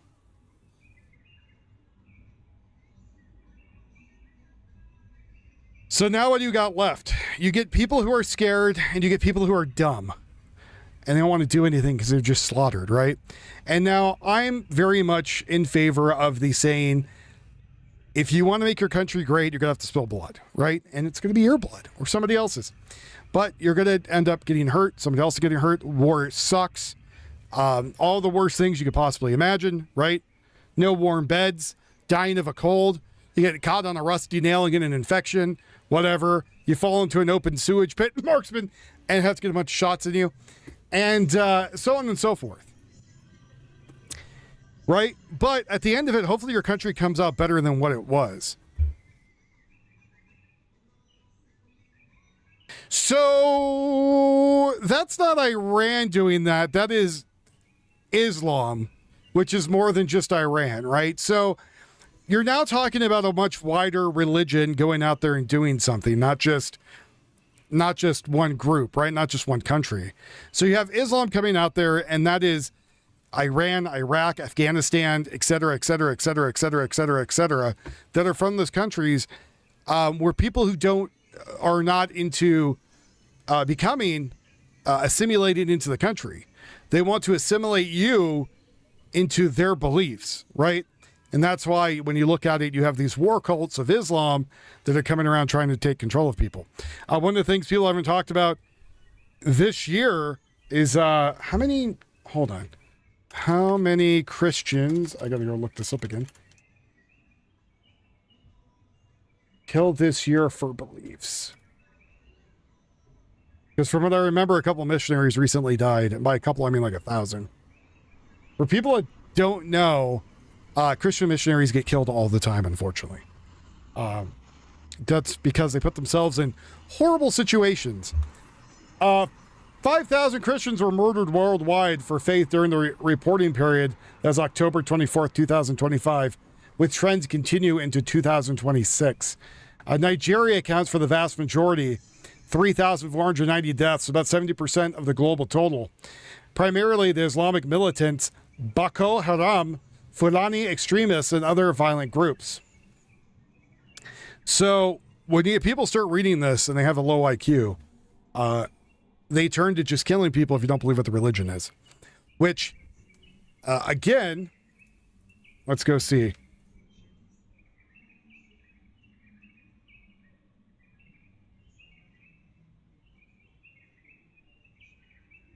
Lebanon, Syria, there's a lot of them. And again, Christians die a lot. People don't talk about that very often, as much as it happens for people who are trying to spread their religion. And I have no issues with people trying to spread that religion. They're not hurting anybody. If you don't like it, don't listen. Go on with your day. You don't have to hurt the poor people, unless you're that one idiot that went to the tribe of cannibals illegally and then got eaten. But from what I heard, that guy was not all there. So in the Quran, 2191 says the full context is, this is about fighting who those were prosecuting and expelling Muslims from their homes in Mecca. It explicitly says, do not transgress limits and stop the enemy, cease aggression. Precaution is worse than killing. In defense, not offense. And it says, kill them whenever you may find them. Quran 9:5, the sword verse. When the sacred months have passed, kill the idolaters wherever you find them.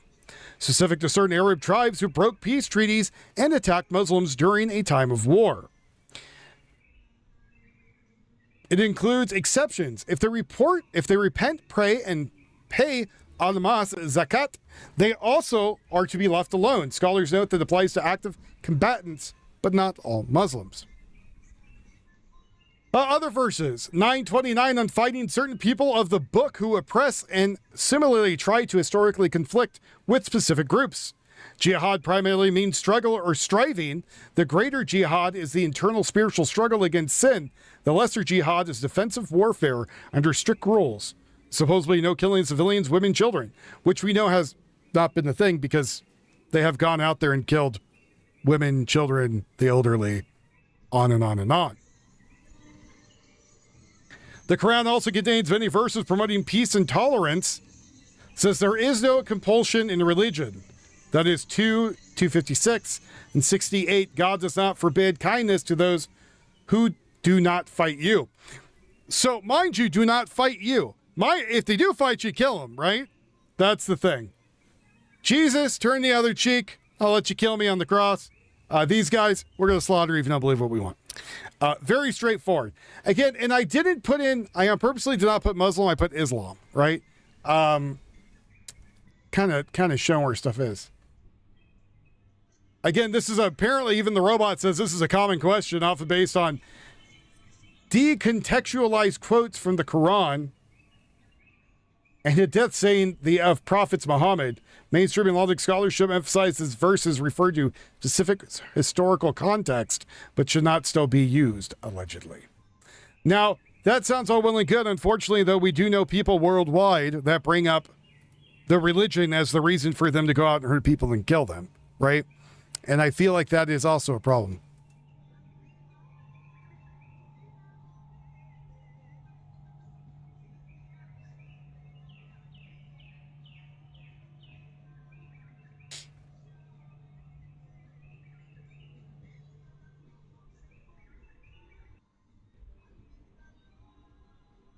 And because the chat's not moving very fast, name a famous captain that is not Captain Kirk or Captain Crunch. Go.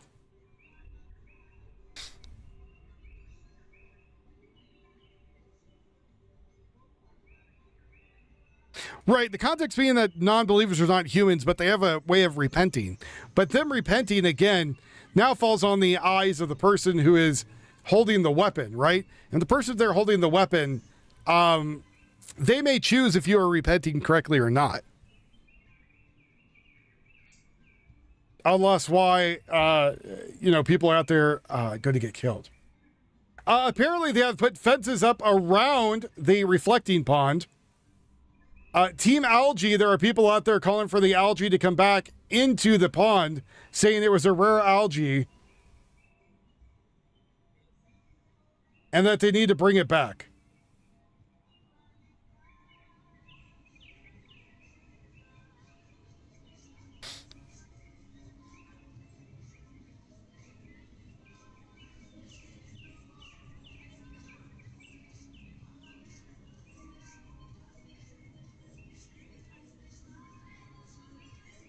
Apparently also, this is disgusting, but while I'm here looking for news over about the war,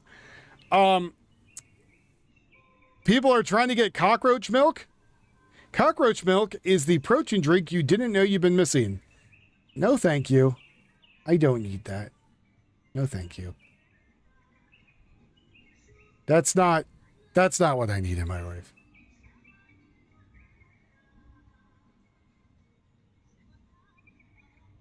No, thank you.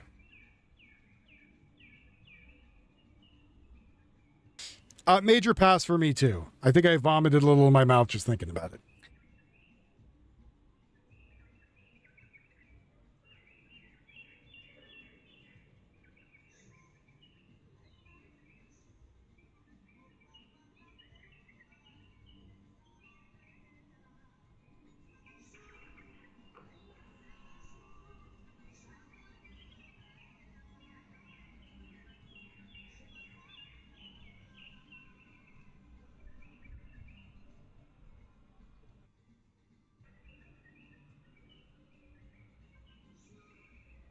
Yeah, we are definitely better off not knowing that one.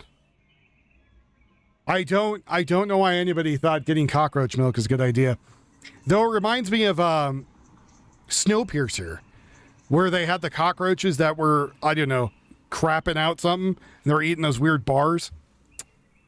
the rule of Ayatollah Ali Khamenei. There were a lot of people who left, for instance, Tehran before the processions took place. But also, the government has indeed been able to bring a lot of the people onto the streets, and a lot of the people also there to Mashhad, which is a huge religious center as well. There are a lot of religious conservatives there, generally a lot of religious people who, of course, wanted to be part of that major I didn't know either. It's probably just like their poop and not like for the past couple of days. A lot of people are calling this a marathon funeral, Jim. Fred Pleitgen in Tehran. Thanks. People were smoking bed bugs? Oh, God, The why? Prime Minister's office says that Benjamin Netanyahu and Donald Trump spoke on the telephone in just the past several hours. It says President Trump gave the Prime Minister an update on U.S. military operations in the Gulf, and that the two agreed to coordinate on a number of fronts. Regional sources confirmed to CNN that Pakistan and Qatar are working to attempt to bring the U.S. and Iran back to the negotiating table. Islamabad and Doha both played a key role in the previous rounds of talks. Betsy Klein is at the White House. And Betsy, given the president's quite public frustration with the slow progress, or really lack of progress in those talks, do White House officials believe they can be restarted in the near term? Well, that's something we've been asking all day, and we actually just got some new reporting from a U.S. official on the status of those talks that has some optimism toward those diplomatic talks. I need y'all to go get some big items at Trappers this year, this month. In those technical need a new firearm, ammo, with an eye toward suppressors, whatever. Restarted? What restarted? President Trump has launched a fresh round of strikes, and he's weighing a path forward for this conflict. Now, that official tells me, quote, the U.S. is still committed did he say it was a thing for 2014? Technical talks continue. Iran, they say, I hope it's a hoax. I don't want to see no cockroach with milk. This memorandum of understanding, that deal that was reached that kick-started those 60 days of intensive negotiations on some of the thornier nuclear issues. We're blowing the shit out of him right now. What are people thinking? Iran's actions, they say, that's just silly. The Strait of Hormuz not being fully reopened, as well as strikes. I saw penguins. I got excited. I'll be like, oh, is that the other penguins that has like 1 million subscribers?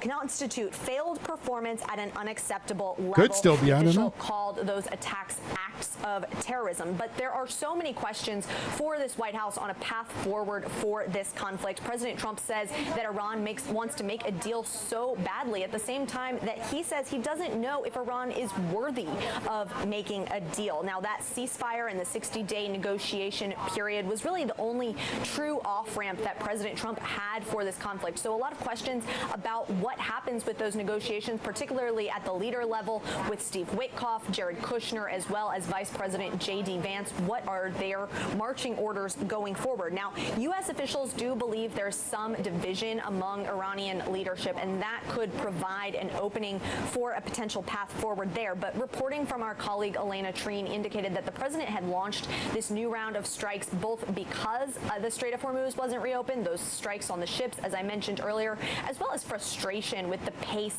of those nuclear negotiations. But I just want to go back to President Trump's remarks back at the G7 last month, where he warned that he was reaching this deal, this agreement, memorandum of understanding, because he didn't want to be like President Herbert Hoover. He did not want what he described as an economic catastrophe. And already, as these strikes have been launched this week, we are seeing the price of gas go right back up 5 cents just since yesterday. A lot of concerns about affordability for Republicans heading into these midterm election season just a few months from now. So every day that this conflict continues and escalates is a day that is concerning to Republicans, Jim. No question. Man, I remember Mixer. Jesus. So much. Oh, a blast from the past, bro. Perspective on the diplomatic wrangling going on. James Jeffrey was U.S. ambassador to both Iraq and to Turkey. He's now a distinguished fellow at the Washington Institute. Ambassador, good to have you. Thanks for having me on, Jim. I have a question about why are you on Jim? Side why is he so red? Serious about these negotiations, and I ask it because, from the U.S. perspective, of course, there were talks before Operation Midnight Hammer last year. U.S. went ahead with military action. There were talks before the start of this war, and now, of course, the ceasefire has been broken really by both sides here. But from the Iranian side, they certainly were in no hurry to make serious concessions. I mean, yeah, here. if I look over and say, hey, 35 people died on this ship. Shooting tomorrow, oh, but gas is more expensive. Progress yeah, but 35 people just died for that gas. That's blood Jim, fuel. I do, but I do disagree with you. Both sides didn't break this accord. The basic agreement, which Trump was criticized for being too pro-Iranian, you'll remember a couple of weeks ago, was at two levels. The first level, immediate, they let all other ships out. We would let all Iranian ships out. We would let them sell their oil. In fact, we let them sell it in dollars. And there would be a ceasefire, not only in the Gulf, but also in Lebanon. And remember the bullying Trump had to do to Netanyahu. Trump delivered on all of that stuff. The Iranian ships sailed. They sold their oil. The ceasefire occurred in Lebanon. All the Iranians had to do was to carry out Article 5 of this 14-point agreement, which was make arrangements with best efforts to let free flow. They didn't. They not only tried to block the flow, they started shooting at ships, thus violating the ceasefire. Trump went through that. CNN's going to cut this guy off any second now. Oh no, he's telling the truth. Get rid of him. Again, 2 days ago, they started hitting ships again, and Trump launched a pretty severe escalation, hitting bridges and other strategic targets.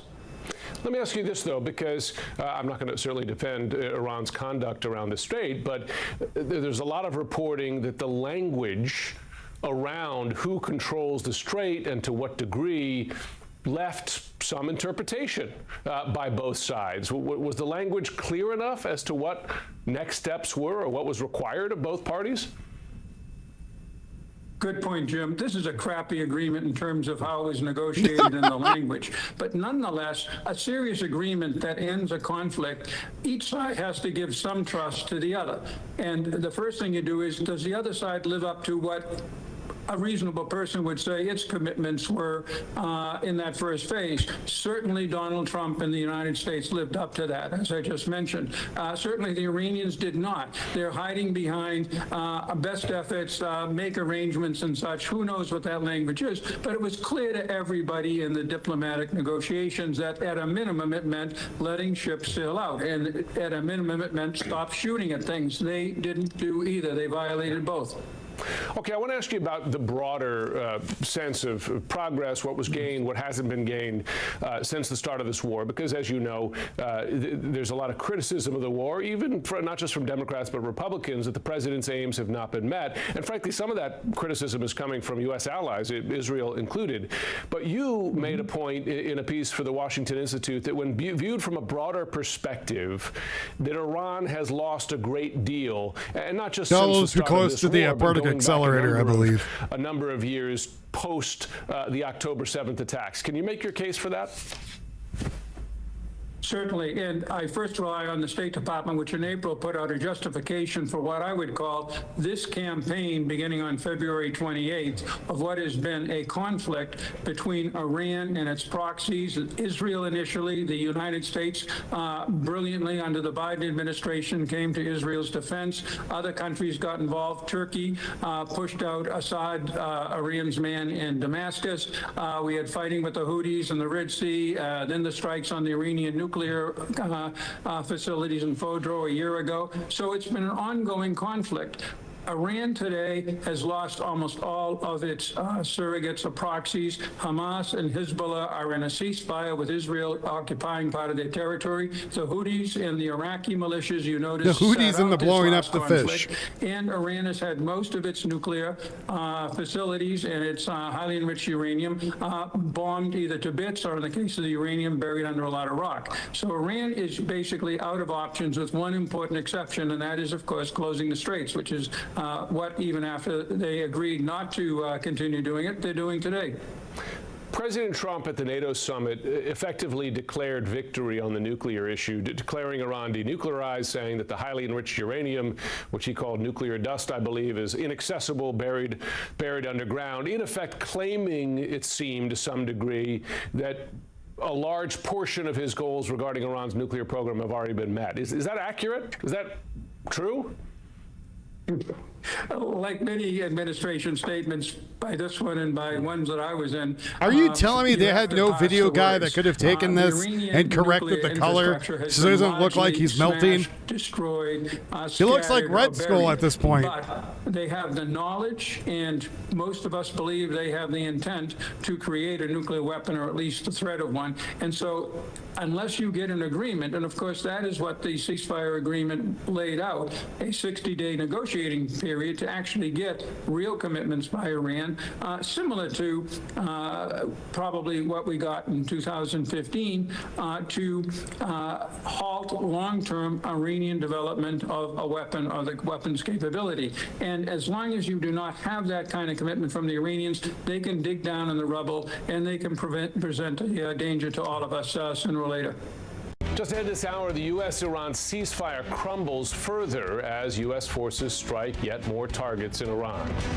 Outrage after immigration authorities shoot and kill a father of 3 in Texas. I'll speak to a lawmaker. I love how they say father of 3. They don't say he was trying to run them over with his car. Seems like something I would add if I was a news reporter. Shot and kill a man who was trying to run them over. That's where I'd go. Iran and U.S. ramp up tit-for-tat strikes as Kalami laid to rest. Kalami, the Swami, Shalami, Salami. I still don't think that was his body. I'm going to tell the day, I'm going to be like, yeah, that was a cow corpse or something. Because, like, one of the femurs was, like, huge. Like, I saw a picture of it. I'm like, that's not a human bone. Like, unless he was, like, a giant. Some dinosaur bone they found by accident when they dug it up. Iran launched more missiles at U.S. allies Thursday, whatever the hell day it is today. And said that at least 14 people were killed in U.S. airstrikes. Again, escalating the tick-for-tack strikes. Funeral procession for the Iranian former supreme leader, the Ayatollah of the Kakola, took place Thursday. He was later buried in the northwest city of Mashhad.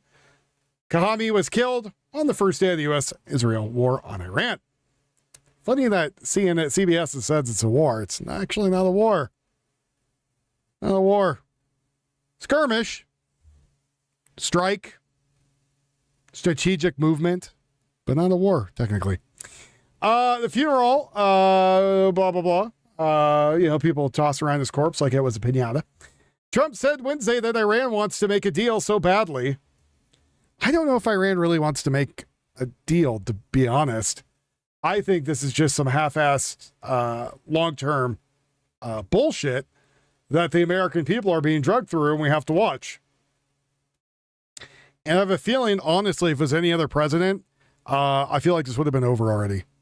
Because I don't think any other president would get the bullshit that Trump is currently getting.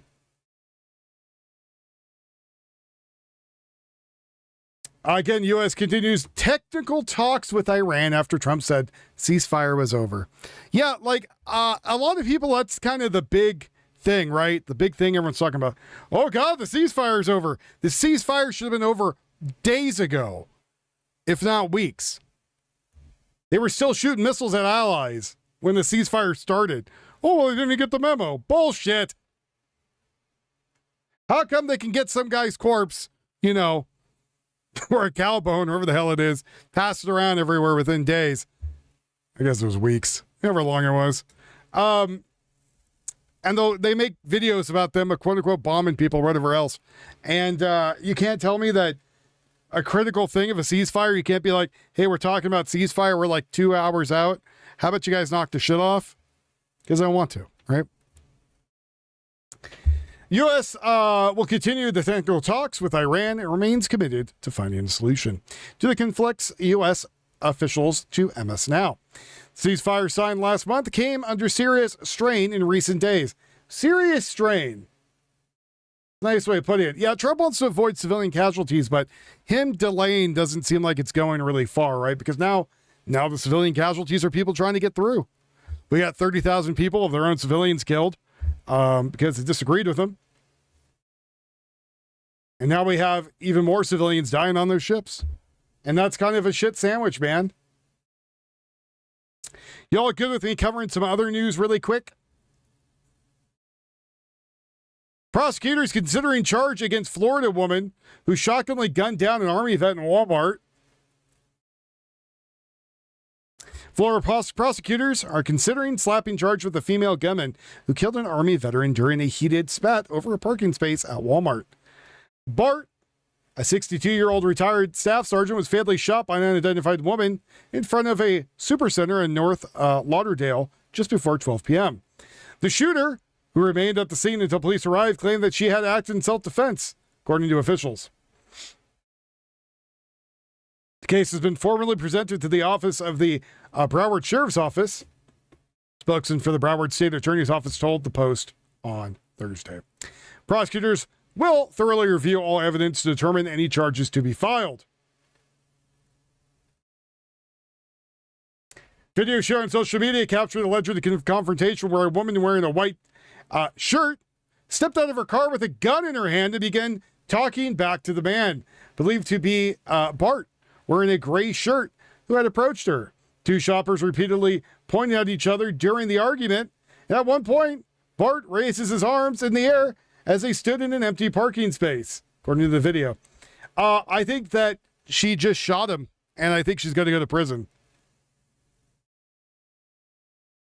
That's what I think is going to happen. I would show the pictures, but people are going to say it's a race thing. So I'm just going to leave it up to speculation. A man also went and cut his penis off and lit it on fire and is now being charged with arson for cutting his own penis off. Penis. Yeah,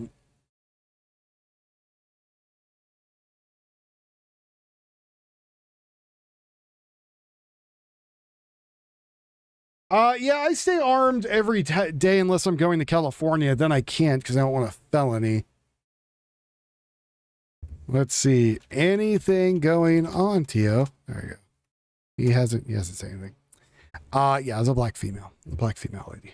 Did it. But I feel like if I say that, people are going to make a lot of racial issues. So I won't say it was a black female that shot him. I'll just insinuate it was a black female that shot him. Kind of choose your own adventure, if you will.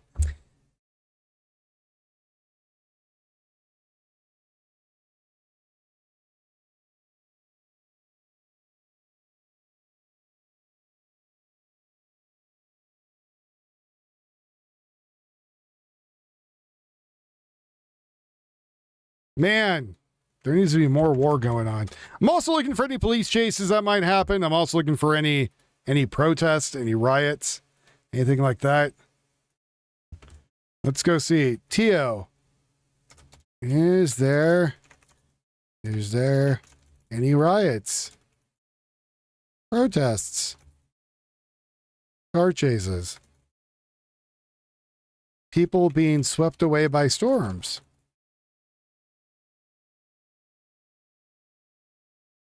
There we go. All right. Well, we'll see if Tio finds something. Just a day after U.S. had responded to an Iranian attack on a ship transiting the Strait of Hormuz, Iran had hit. I saw the Houston one yesterday. I haven't seen anything about it today. It was targeted by several Iranian drones and accused Iran. I'm not going to be surprised if it's not as big of a deal as everyone thinks it is. Yeah, I see nothing in Houston right now. U.S. aggression continued. Now, the renewed hostilities have once again put an already fragile ceasefire under severe strain. Iran has warned vessels not to enter or leave Hormuz without permission, but the ships have continued to move, and some using a route which is not authorized by Tehran. While the U.S. maintains that the MOU with Iran that's going to be a tough one, Julius. With pre-war status, and Iran Maybe continues to assert control over the critical waterway. Maybe, buddy.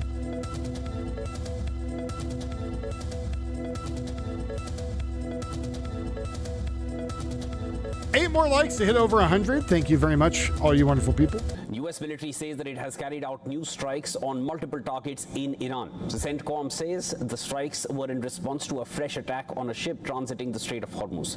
Iran is also likely to have hit back with Kuwaiti air defenses responding to hostile missile and drone attacks, along with Bahrain as well. Air raid sirens have also been sounded in Bahrain, as I mentioned, pushing West Asia on the edge once again.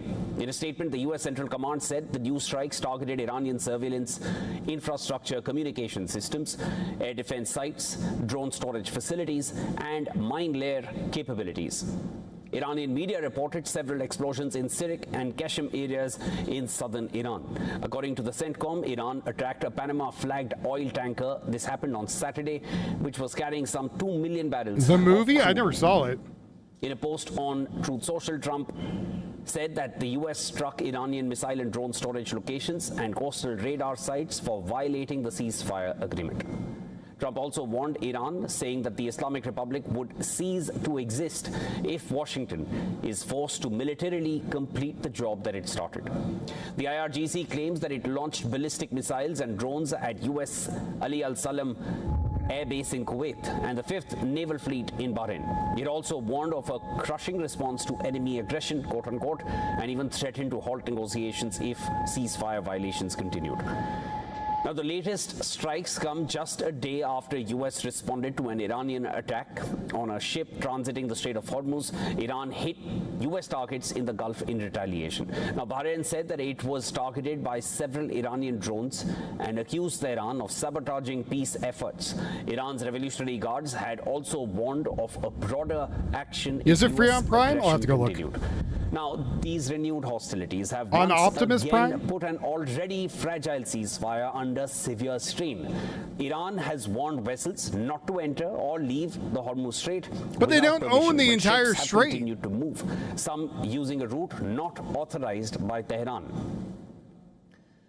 Now, the U.S. maintains that the MOU... What are they going to tell them? Slow down so you can make a better target? The Strait of Hormuz to its pre-war status. Iran continues to assert control over the critical waterway, time and again mentioning that it will never go back to pre-war conditions.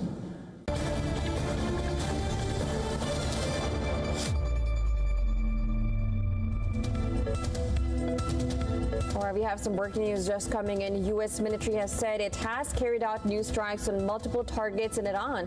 And CENTCOM has said that strikes were in response to a fresh attack on a ship transiting the Strait of Hormuz. Now, Iran is also likely to have hit back with Kuwaiti air defenses responding to hostile missile and drone attacks. Now, air raid sirens have also been sounded in Bahrain, pushing West Asia on edge once again. Now, in a statement, the U.S. Central Command said that Iran had attacked a Panama-flagged oil tanker on a Saturday, which was carrying some 2 million barrels of crude. The latest U.S. response targeted Iranian surveillance infrastructure, I don't know. So the hell their logo is. defense sites, drone storage facilities, and mine layer capabilities. I think it's all like old stuff, actually. California mom goes ballistic after teen son's hands are blown into pieces after a nearly deadly mistake. You know, I've been playing with fireworks all my life. That's almost 40 years of explosives. And I have not once accidentally blown my fingers off. Right?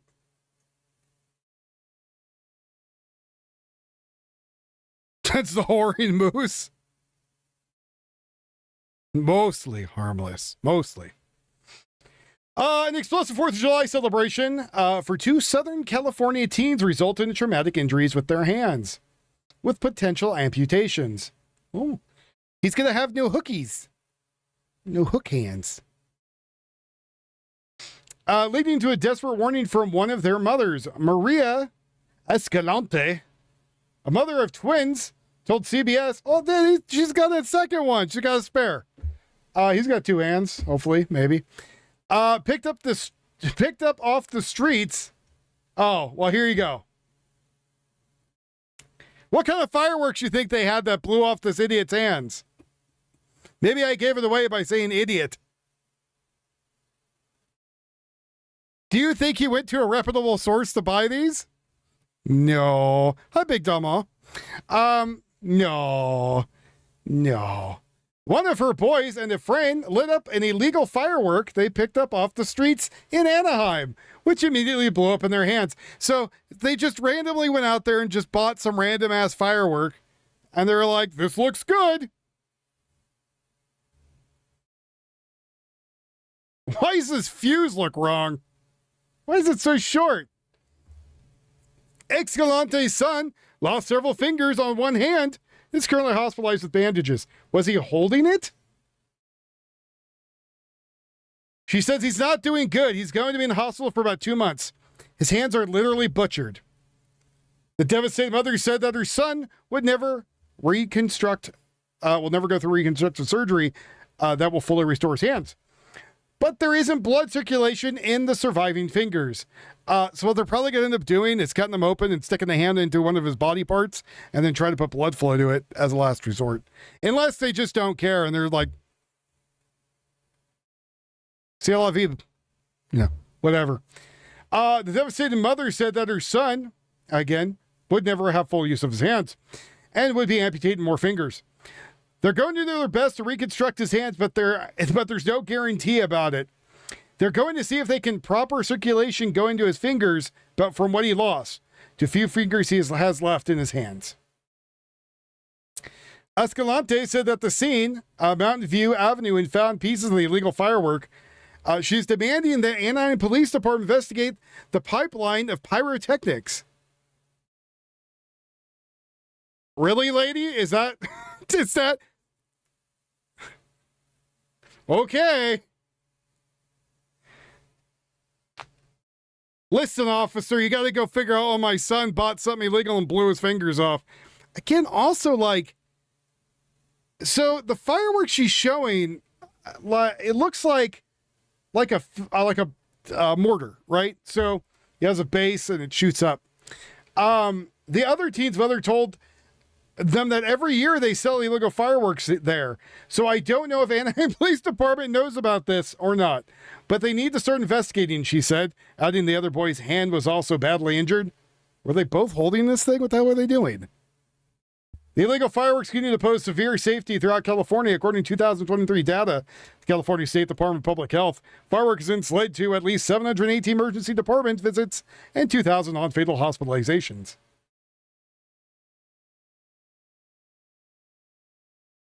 Again, these things look like mortars, right?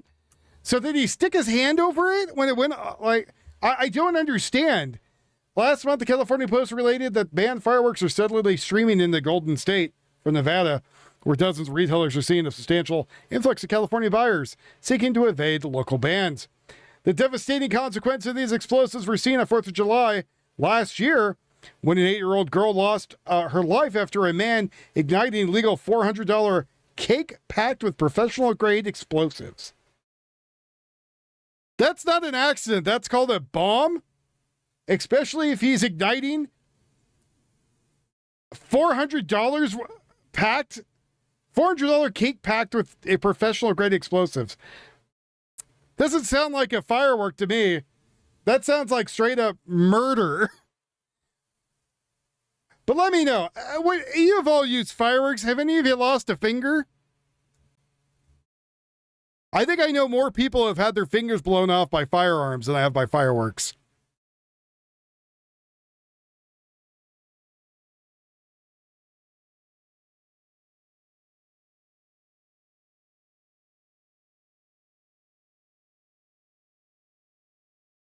Are there reporting fireworks? That's a good question. I don't know.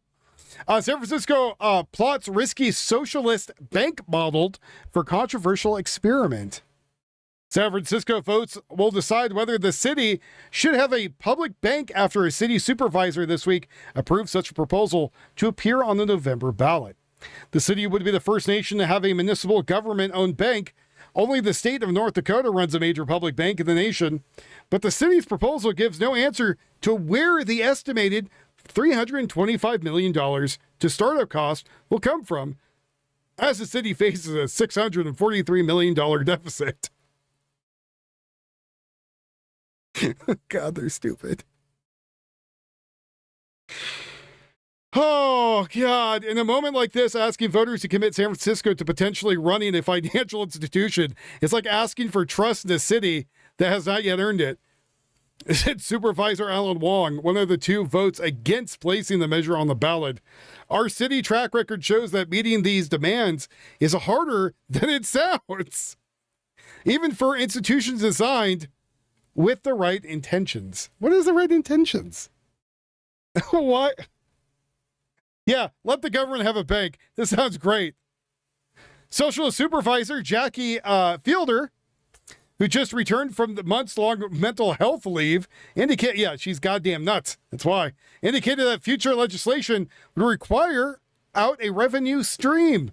Supporters of a bank would get ahead of the 2020 expiration date for a state law that gives the cities the power to create their own public bank.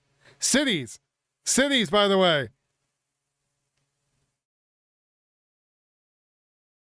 Happens when you try to throw them. A spark from a fuse drops and boom. Oh. For the mortars? Maybe don't throw them. I don't know.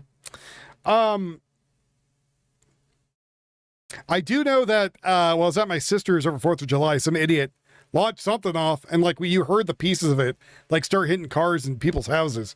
What the hell are you doing? The hell did you fire? And then they packed up all their shit, and they're like, oh, gotta go. Let's see. Supporters of the bank wanted to get ahead of the 2020 expiration date for the state law that gives cities the power to create their own public banks. Again, I feel like a city or the state doing it, any kind of government finger in that pie, seems really stupid, right? Especially when you have a city and a state that are in severe deficit and that the money is just going absolutely ass up and nobody at all knows what the hell they're doing with it. They're saying it feels like an incredible tool to add to the city's toolkit. Misha Steer said, a spokesman for the San Francisco Public Bank Coalition. Yeah, it's weird when you interview the Public Bank Coalition, thinks that people should open up these banks. It's almost like that's what they're doing. Seems like they're part of it. Strange. Weird. We did not attack Carg Island yet.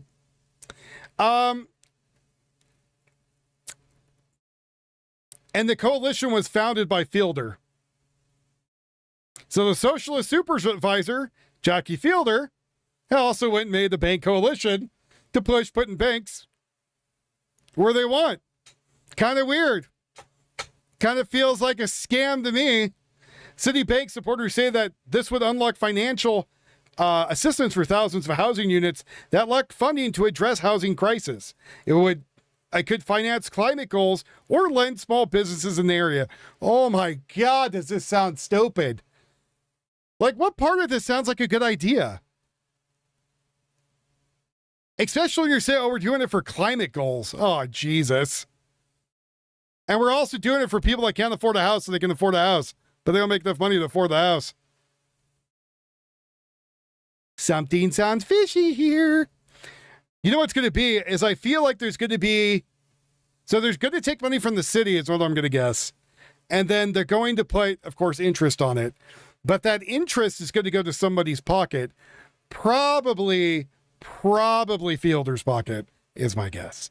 That is my assumption anyways of where the cash is going to go. To ensure that we have an institute run by real bankers that is accountable, nevertheless, to public priorities and public policy priorities. Public policy priorities. Not public funding for help, but policies. Right? So it's money they're going to dump into policies. We can build a public bank that prioritizes reinventing and reinvesting back into what will be sustain our local communities. You could just have businesses in your local communities you put money back into. Those people earn money and then they spend it. Right? Yeah, I feel like it's somebody's get rich quick scheme, right? Definitely that.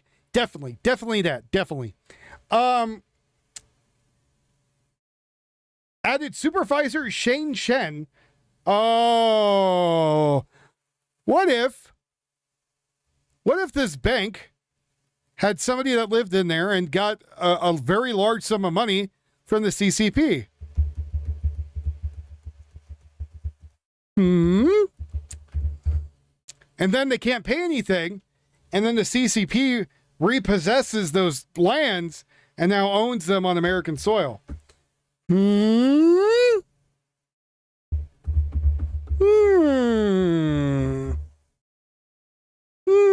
I wonder if that could be a thing. Let us use every tool at our disposal to keep the city affordable and to drive an economic recovery and leave no one behind.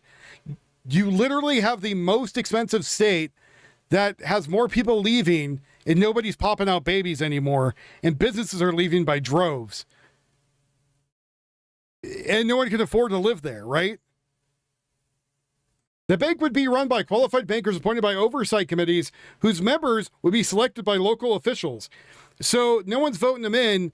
So this woman who has a committee is going to put this bank in there and then pick who's going to run it. Oh yeah, that sounds real secure, real good. Well, it does not establish a revenue stream. The ballot measure would at least ensure the bank's rules, structure, and mission in the city charter, including a provision that would make it lend the fossil fuel corporation. Oh, I'm sorry. I totally missed something in there. Including a provision that would never lend fossil fuel corporations or weapons manufacturers money. Oh, God. How startup costs to be funded seemed by a difficulty to answer. Fielding in February attempted another ballot measure that would impose a higher tax on lending companies to help fund such a bank. Hey, we're going to tax you so you can put our own thing in. Yeah, doesn't rake of corruption at all. Hey, I know you're trying to give people loans, and loans right now are super cheap, right? Like, there's people getting shit for like 3%, which is super low. My truck is, I think, like 2.8, and my house is only like 3.2 or something. Very low interest. Both through credit unions, by the way. Yeah,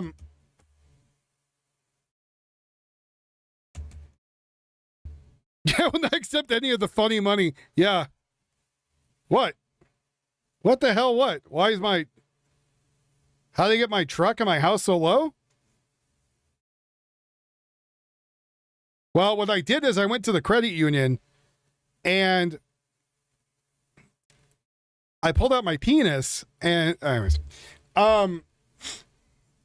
yeah, my interest rate's only like 2 point something. And there was like 3 point something for the house. Or vice versa. One's a hell of a lot lower than the other. Anyways.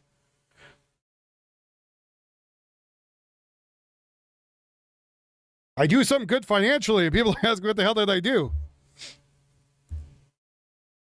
I told them by the diameter of my testicles is what they would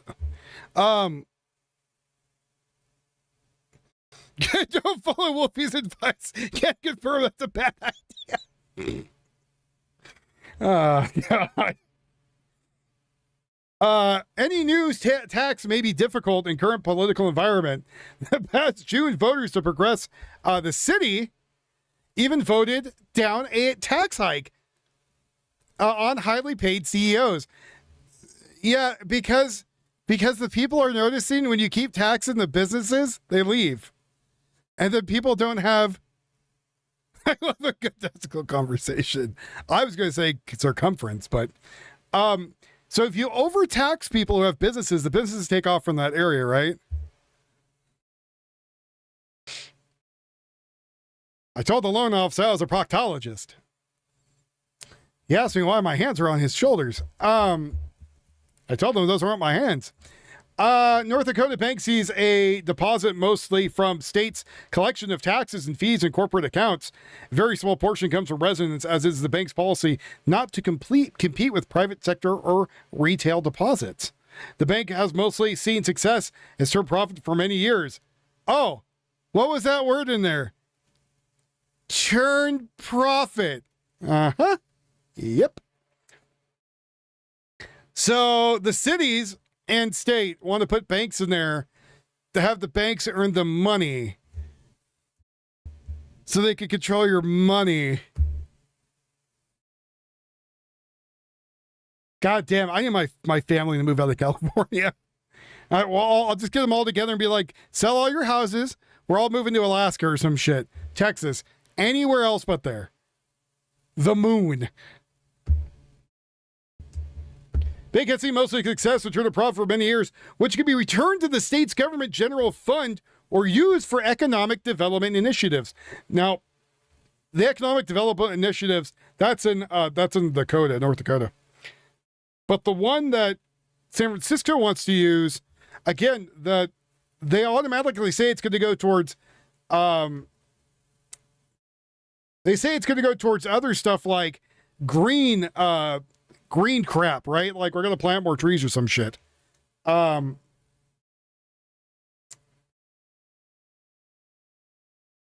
social experiments and stuff like that. The land's cheap. The commute sucks, though.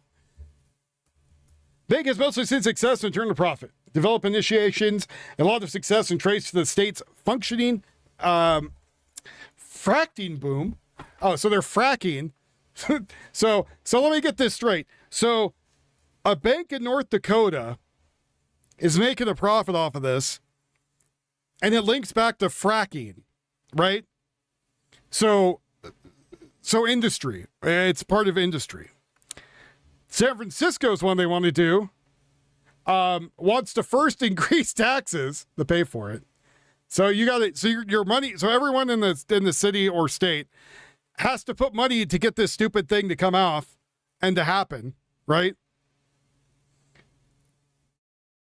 And then it says every tool at disposal to keep the city affordable and drive economic recovery that leaves no one behind.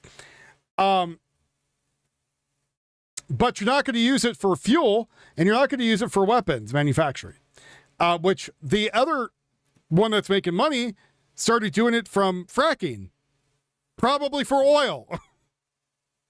The thing they don't want to do.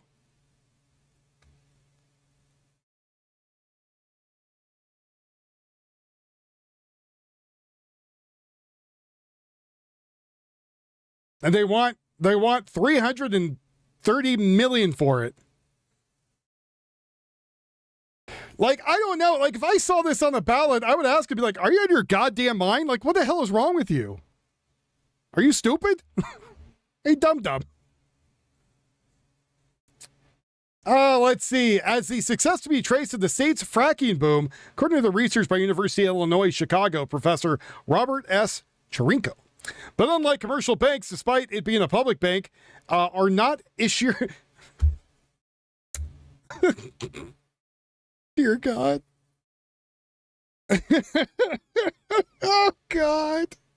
They're not insured. They're not FDI insured. That means if someone robs your shit, the money's gone.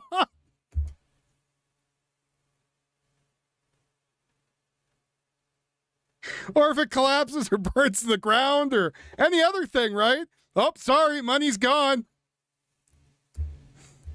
We eminent domain the bank and took all the money that we set up ourselves. Good job, stupids. So, oh,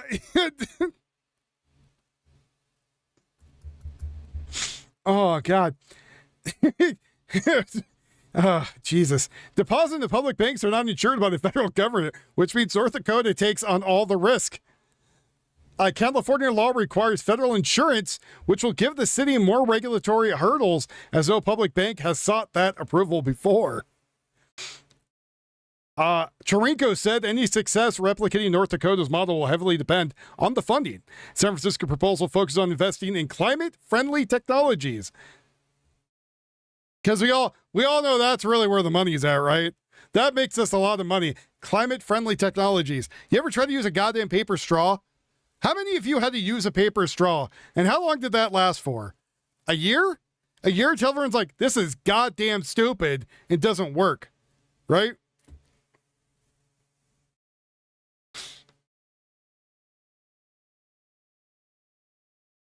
Well, apparently Madagascar, this one, they're looking at it being like, this is stupid. Like, this is beyond stupid. Someone's get rich quick scheme that's not going to go anywhere.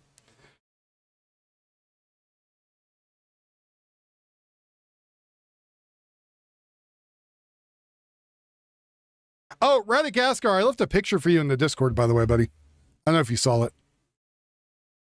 Even though we didn't fill the bar, I still went and took pictures and sent it to you.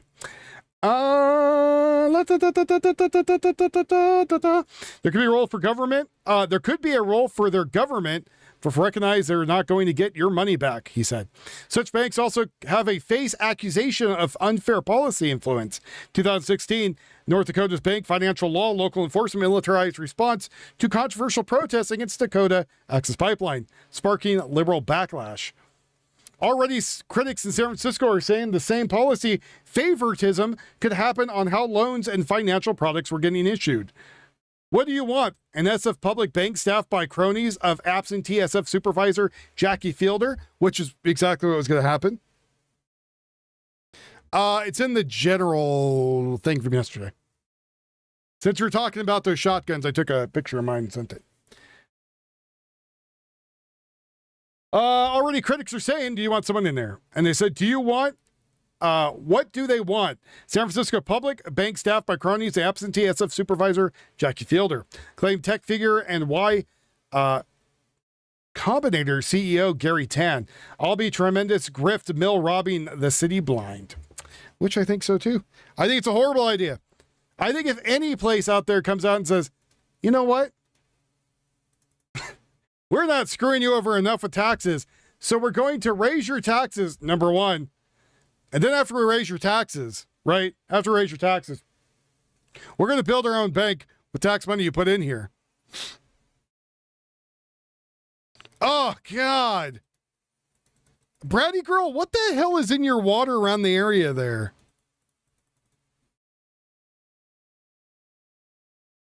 First, you got the one dude who shot his wife, and then you got that? Terrible.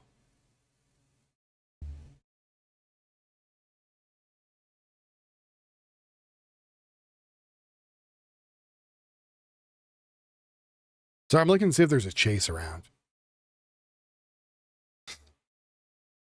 Yeah, that 410 shotgun was the one that was about to be thrown away, and I rescued it and redid it.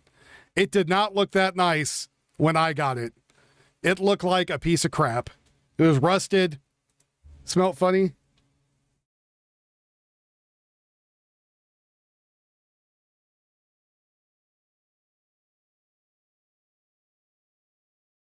You know, Browdy girl, if you had a strong stomach and and you wanted to make your YouTube channel bigger, we could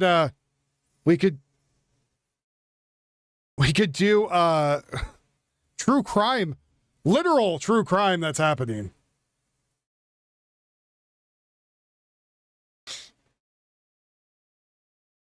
I don't know what the hell Tio's doing right now. He says he's looking, but I have to keep hitting him with the stick.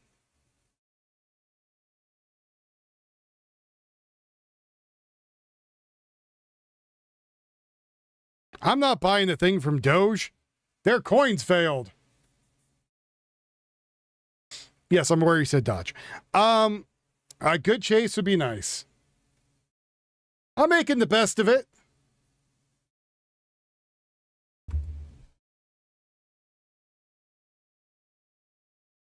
Apparently an older fisherman tried to intimidate a group of girls, ended up getting himself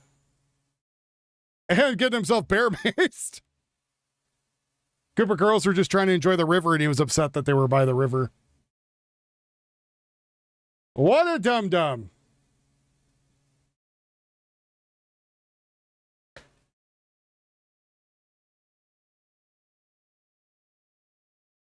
What a dum-dum. Let's see what else cool stories are going on today. Let's see what other amazing top headlines are here. What did you send me 26 minutes ago? Police are on the scene of working a reported barricade suspect. Oh, that was 26 minutes ago. I can look for a barricaded suspect. I don't mind doing a barricade suspect. Well, the thing is like,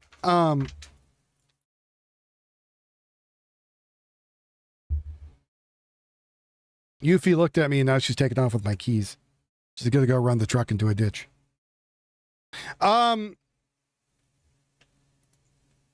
Yeah, apparently he was saying that he was upset about the way they were dressed.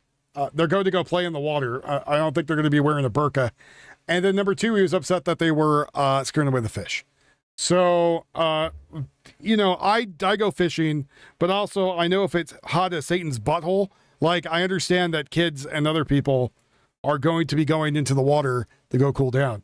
And I don't own the water, right? Like, and if there's an area there that, for example, that I'm like, there's a bunch of people, I'm usually going to go piss off somewhere else and go fishing somewhere else. And also, I don't really want to like accidentally stick somebody with a fish hook, right? Terrible of me, I know. How dare I consider other people's feelings? Terrible.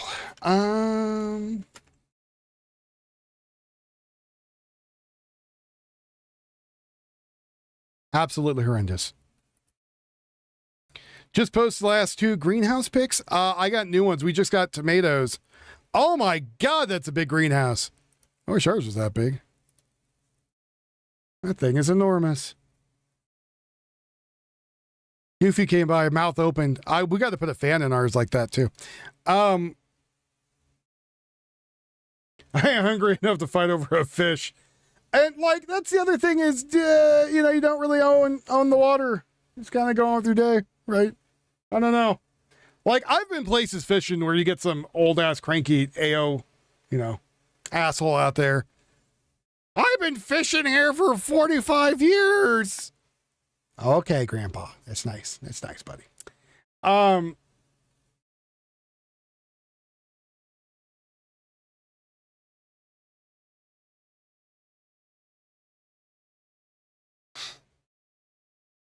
10 by 18, 4 days to put it up alone, but I got her done. Well, that's cool, buddy. That looks pretty good. Looks pretty dang good.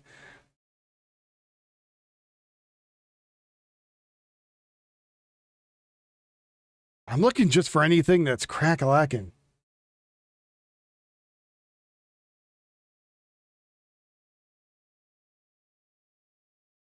Want some more like terrible stories to read off? Oh, the Ghazians are currently dumping international aid meat into the streets simply because it arrived in an Israeli refrigerated truck. So, mind you, people have been saying for the last couple days,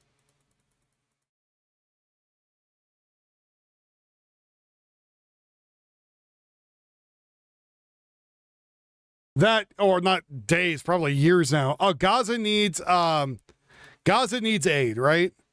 Light the fire. Gaza needs aid. So they finally sent aid to them. They sent an entire truck full of beef, and not like it's prepackaged. I mean, like sides of beef.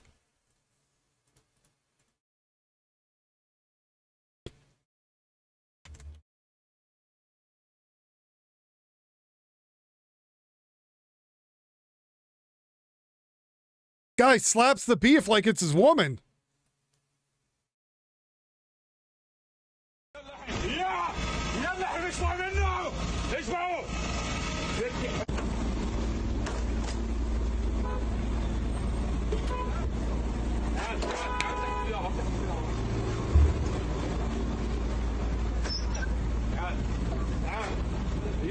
Ham-fisted, Ace.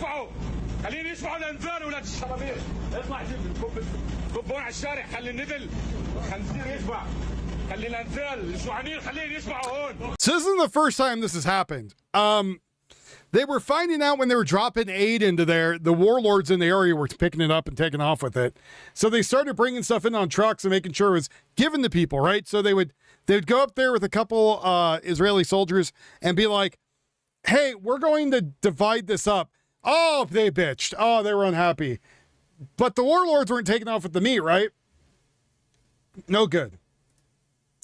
They didn't like that. They didn't like that. Somebody was in there making sure that the women and children were getting fed. So they were saying that there was a independent witness that came out there who's from America, and then another one I think was from like Spain or some shit. Anyways, they're in there reporting, and they're like, yeah, it was the craziest shit we've ever seen. I mean, this is like pants on the head stupid, right? That what happened is the Israelis pulled up with the supplies that the UN told them, hey, Israel, you guys got to go drop this shit off. And Israelis, bitch, moan, and complain, but still did it anyways. And brought it over, opened up the truck, and they had these 2 aid workers that were from 2 different countries to make sure shit was going all right. I don't know what the hell a ham salad sandwich is. Make sure everything was okay. And the people were bitching, and there was these men coming up just like roaming in front of them, grabbing women and children and like yanking them like rag dolls behind, that they had to eat first. And then they told the aid workers, you are not allowed to serve any women or children until all the men eat first. Now, I don't know about you, but I think by that point I would have snapped and just opened fire into the crowd. That's why I don't do this type of stuff. But, you know what I mean?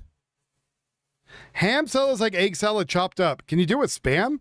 I feel like that with Spam might be pretty damn good.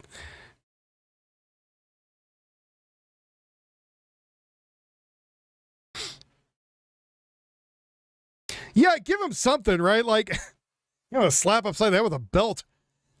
So they did that. They weren't happy. They were doing aid drops. The aid drops were getting picked up by warlords and taken off. God only knows where the hell they were going.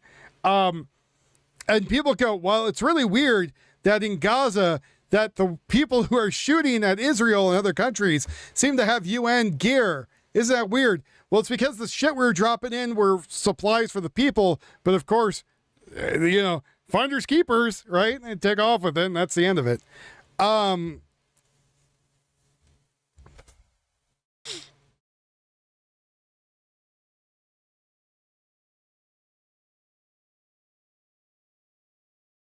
Epsom salt, hey? I have to look into that.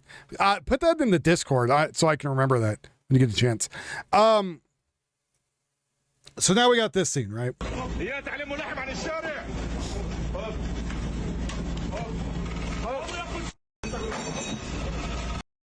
And that's a big freaking side of beef. How much you think that piece of beef is worth? A couple $100, right? Yeah, feed the men of fighting age first. Oh, exactly. We have to feed the fighting age men first, not the women, not the children. So here we go. And it's horrible, right? More? It's 1,000? Remember, it's only half the cow. It's not a full side. Not a full side of beef. Just half of it. So, Gavin Newsom pumps $2.4 billion into struggling California schools as special ed enrollment skyrockets. All the kids slightly touched in the head. For people that don't know, California actually been running the scam for about 40 years, putting kids in special education that don't need to be in special education.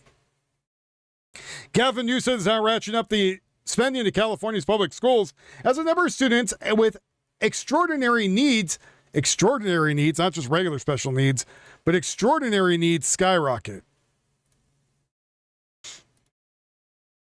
Newsom signed a $2.4 billion special education package. Part of Newsom's recently signed California budget is a stunning 43% increase over last year. Remember, they have a $6 million deficit, $6 billion deficit, whatever it is, $600 billion deficit. Huge amount.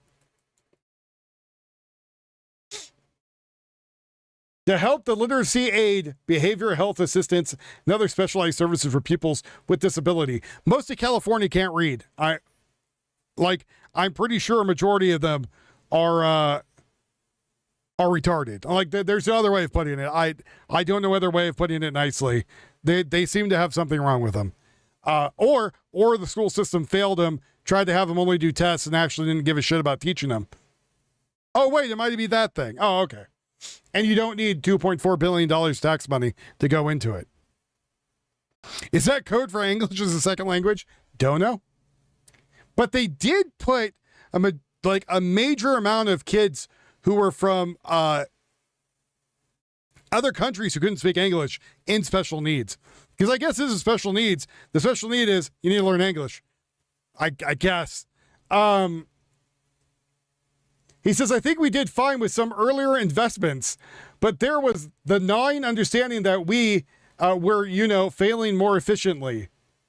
The $2.4 billion outlays the reflect of a cost per pupil of $1,340, record high that includes cost of living increase and growth in students with special needs.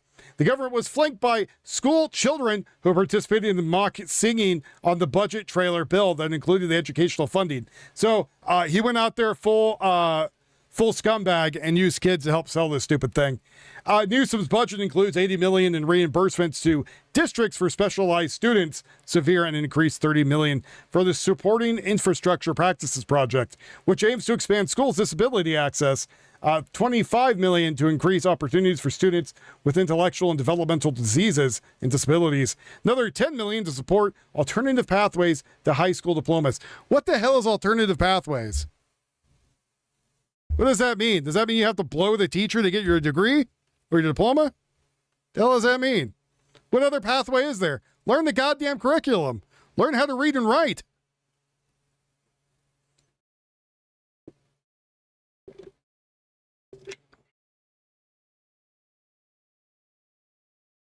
Like, people are surprised when I do mental math, like basic mental math in my head. They look at me, oh, I could never do that. I have to use a calculator. Jesus Christ, it's not that hard, man.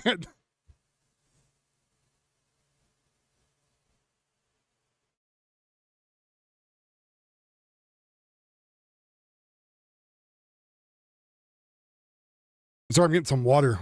Getting a little parched, folks. A little parched. Oh boy. Their investments mean more reading specialists, more behavioral health aides, and more one-on-one support with direct improved student outcomes. And Assembly members David Alvarez, Democrat Cholula Vista, who spoke at the Thursday event. The funding announcement comes alongside a notable uptick in the share of students with documented disabilities in California. I wonder. Let's see. School needs money. How do we get school more money? I got an idea. Put everybody in special needs. Oh, that sounds great. What's Newsom do? Oh, he's giving more money. Weird how that works. Hey, Deep South Jody. What's this? Oh, somebody's getting a kickback more votes? Oh, no shit. The share of students who qualify for special education's climbed up. Services, 15%. 15%.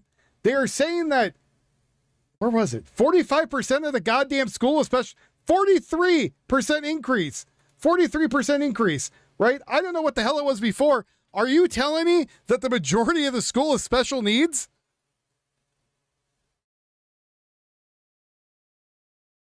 Like, hold on here. Hold the phone, right? Like, so you're going to tell me that every kid out there has something wrong with them?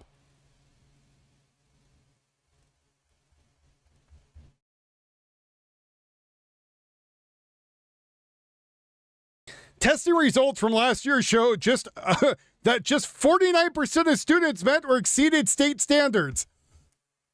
49%! 51% of the kids can't read.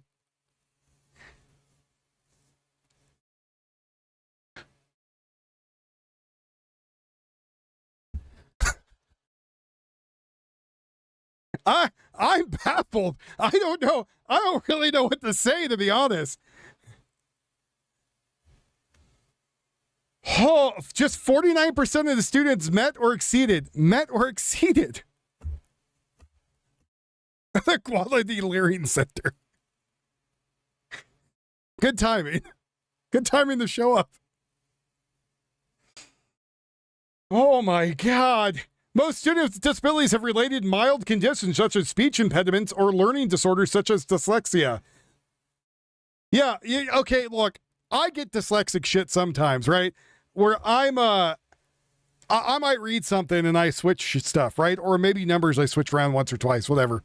You know what I do is I just go back and look at what I just read and go, oh, that's not right. And I fix it, right? Like, it's not a big deal. I know I have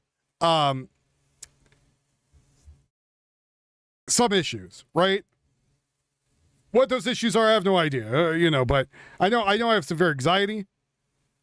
I know I have, a little bit of dyslexia in there. Wouldn't surprise me.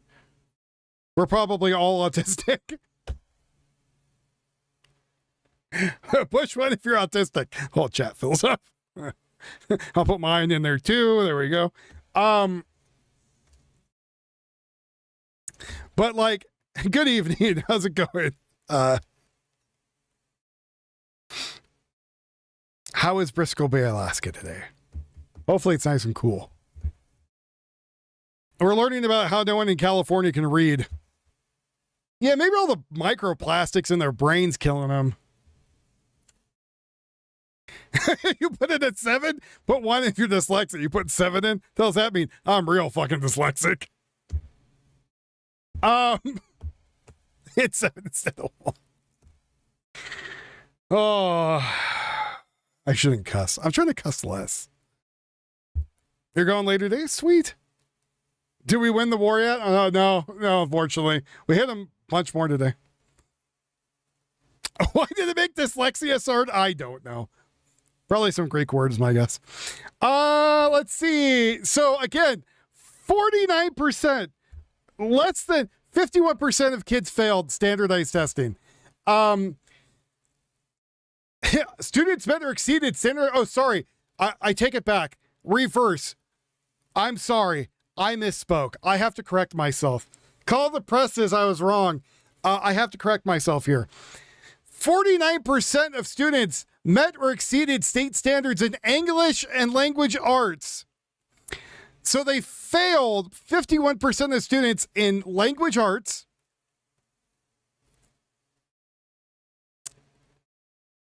English language arts. They put English in there, right? So 51% of students failed how to read. 51%. Can't read. Compared to the abysmal 37% in math and 33% in science. Right? So a majority of the kids coming out of California public schools cannot do math or science of any sort, don't understand science, you know, and now I understand where all the flat earthers come from all of a sudden. It just hit me like a rock.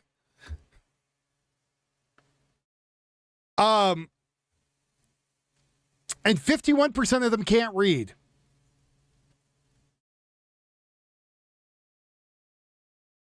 Yeah, these are the future SF public bankers.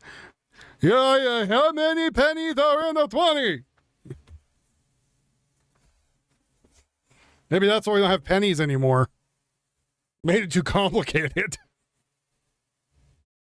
I don't understand what rounding up means. What is a decimal point?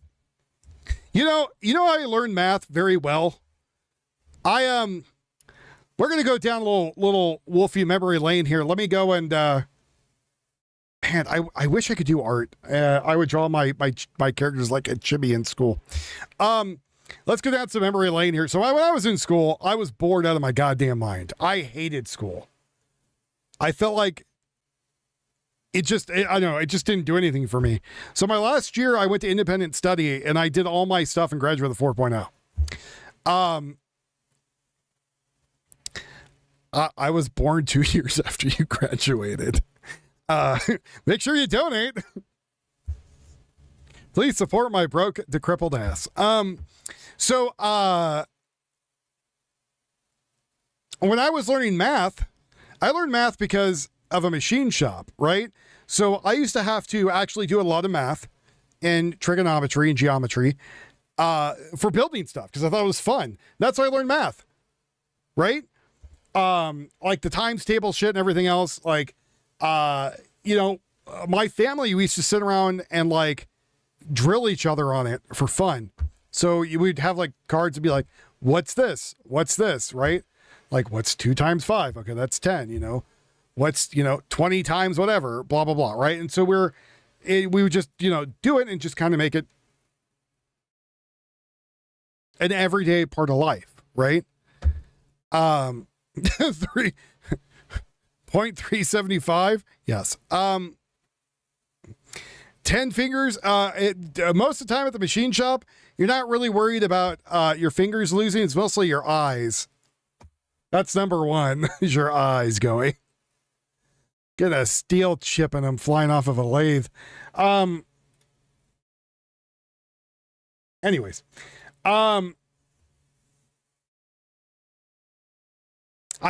Those numbers are phenomenal to me. And so you have a bunch of kids out there, I think that, yeah, what's that smell? Oh, it's me.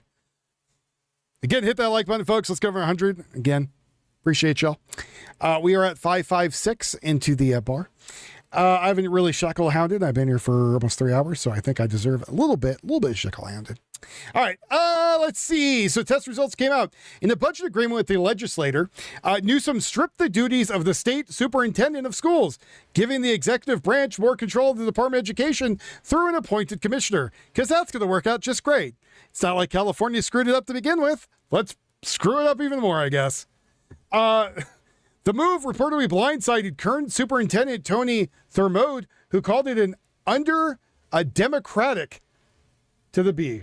He and I have fundamental disagreements, and I couldn't be more proud that the legislature of the people of the state demand a new approach, Newsom said. So Newsom is taking the stance of a dictator like an asshole.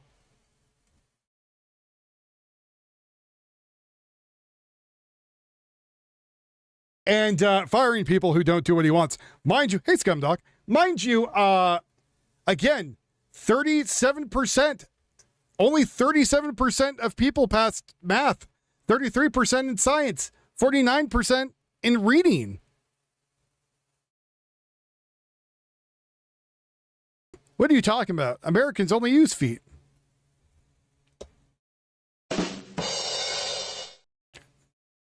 Instead of meters. Anyways. I don't know. That is a disgusting amount. And I've met people who can't read. Legitimately cannot read. And not they can't, I can't read the big words. Experiment. They don't know what the word experiment is. They use only about letters that are consistent in words of 3. And otherwise they couldn't read the goddamn thing. And they had horrible problems growing up. And, I felt kind of bad for them because I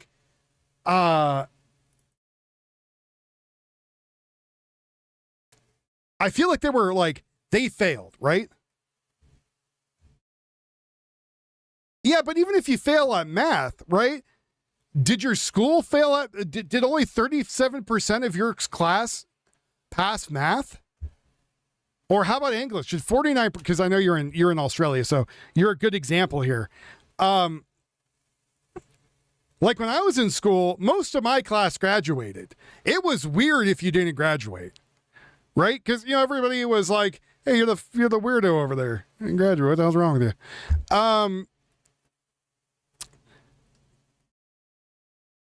It was 90%. Yeah. So, when I was in school, again, I was bored. I went and did independent study and I excelled at it because I was like, just give me the goddamn stuff you want me to learn and I'll learn it. Stop trying to have me sit in this stupid ass room all day. We had a 0 non-graduates all school years, all on merit. 0 non-graduates all school year. Wow. That's pretty good. They don't need to read or write. Just shoot us when they are told to. Just shoot us? Just shoot you? I don't need to shoot you, Ahab. That'd be bad, buddy. I read role-playing game source books. So there is other people I know who said that they learned to read because of text in video games, right? Which was, because they were curious about what's going on, so they learned how to read them. RPG books, right? For tabletop RPGs, magic cards. And I think it's all good stuff. I believe that there are more kids out there right now that should learn to read. Not learn to read on a tablet, but an actual book in your hand, right? An actual freaking book. And then if you're trying to teach kids math and you're trying to teach them science, the way to teach them is hands-on, right? I remember making the volcano out of baking soda and stuff. I thought it was fun as hell. Right? Actually, in middle school, I even designed a castle. We had to design castles, and I designed it for maximum, based on, and they had it in the library for 10 years. That it was a castle designed for, like being able to guard all the different sides and stuff based on medieval construction. So, that was fun to learn architecture, right? And line of sight, et cetera, and history, right? So you're doing all these things and you're teaching kids by doing. And I think that's just a lot more important, right? Guns can teach you all kinds of shit, right? Tolerances, how to work on them. There's math all through them, especially if you screw up and stick the wrong round in and blow up the barrel and, stuff in your hands. I did, Soma. I did, buddy. Well, yeah, and basic engineering principles also. I did build a trebuchet that went on a desk, yes. I did that, which is funny because I actually used chopsticks as the frame. Anyways, yeah, those spicy slap rounds. Make sure you stick a thumb in it. But, and then books. I loved reading books. I still love reading books. I read probably, I don't know, a book a week, if that, maybe faster. Life skills are also important, but one of those things that are important with life skills is basic reading, right? Because you want to read you want to learn how to cook, you got to know math, and you have to learn how to read. And if you're doing bacon, you have to know science. Did you guys have to read-a-thon when you read-a-thon? We did read-a-thons. You won prizes for reading a certain amount of books? Yeah. I made a little guillotine too. It's for the Jewish community. Little snip of the tip.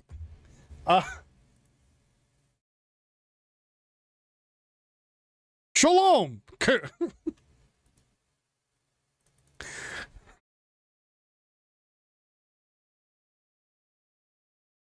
Yeah, the average high school senior struggles to read at an 8th grade level. So I'm here reading off stuff. Mind you, I cold read and I also have to act and perform, right? So, like, for example, Radagascar saying thing, if you have tomatoes and pepper leaves getting pale along the veins, 1 gallon Epsom salt to the gallon of water, 1 soaking per plant should help, right? That's not that hard, right? The fertilizers are normal. I use Alaska fish fertilizer, 511 every 2 to 3 weeks, right? Easy to read off. Let me go see, I don't know, where's something that might be a little harder to read.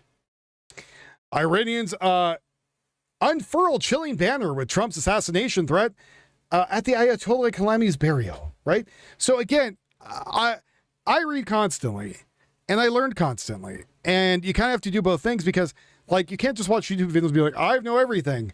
Because a lot of the YouTube videos miss a lot of stuff. Sometimes you start reading stuff and learning stuff yourself, you kind of get some cool neurons going off in your brain and, be able to do stuff. But everything you're going to be doing in life is going to require skills of math, science, and literature, right? Being able to read. And some of us never read the back of the consoles or the cartridge packages that told us not to blow in them because of corrosion.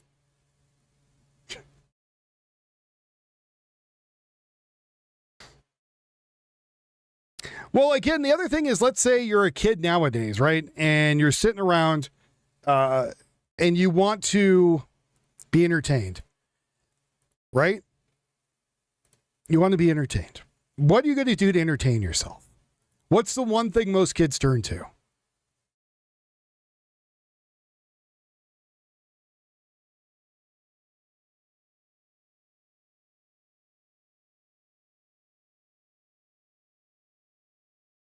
Not this. I don't think Sears has had catalogs in 20 years.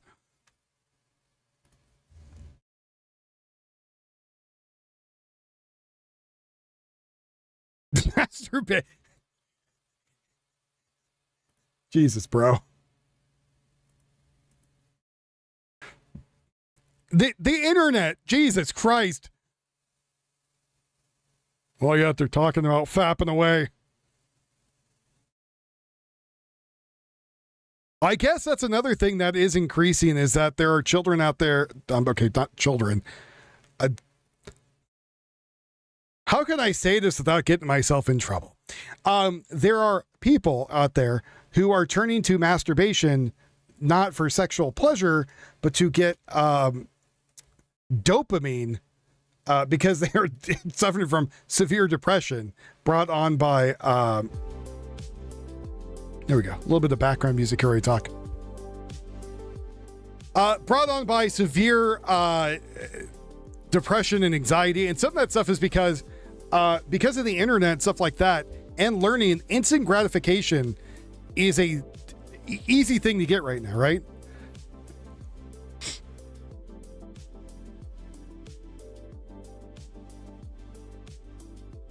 So you got a kid out there, and these kids are also becoming addicted to screens. So he's tried to take the screen away from them. They've turned severely violent. And people are like, oh my God, why are you so violent, right? And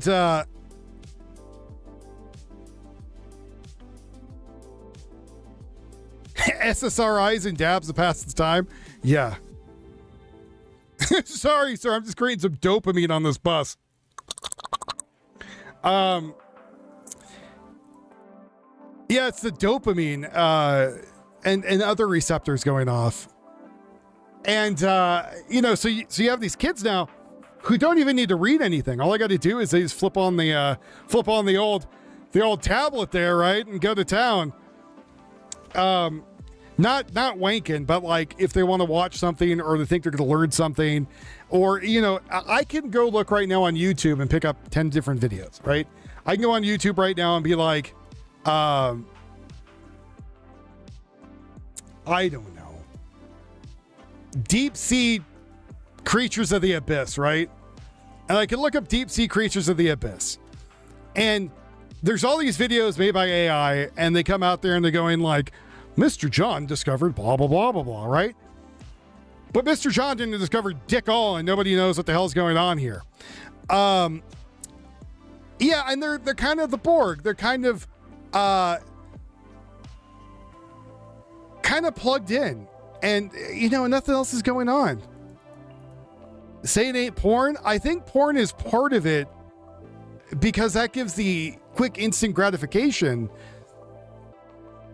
And so they're watching that with their penis, but it gives them instant gratification, both males and females. But there's also other things that give instant gratification, right? Things like TikTok, things like YouTube, things like Facebook, stuff that TikTok's actually the worst one for it because you can put a video up there, you start getting likes, and it gives you that dopamine response, right? For the severe depression that we're all kind of going through. And nobody's going like, hey, why the hell is everyone depressed all of a sudden? Well, I think people have been depressed for like 20-something years, and because everyone's like, man, why do I keep working till I'm about to die? This sucks ass.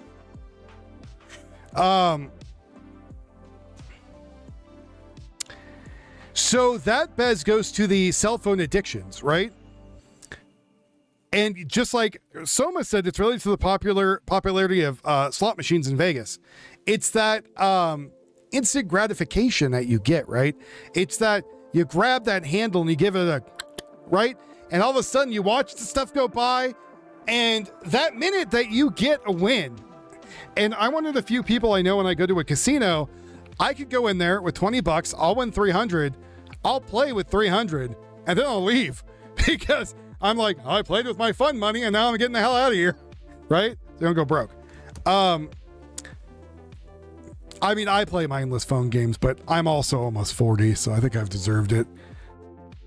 You know what I mean? I don't give any money to the stupid phone games, but definitely some of them are pretty good. Surprisingly, I'm like, how the hell is this 3D on my phone? I'm supposed to use this to make calls.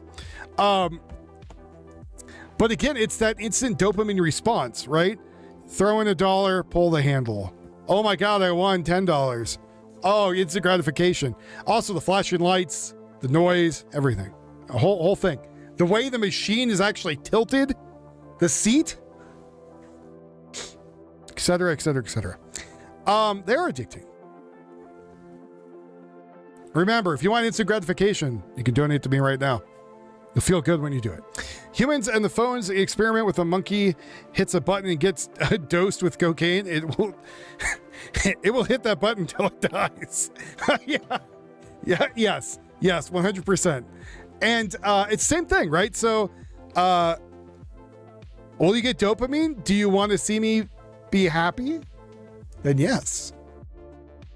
You get a thank you from me and say I love you. Does that count?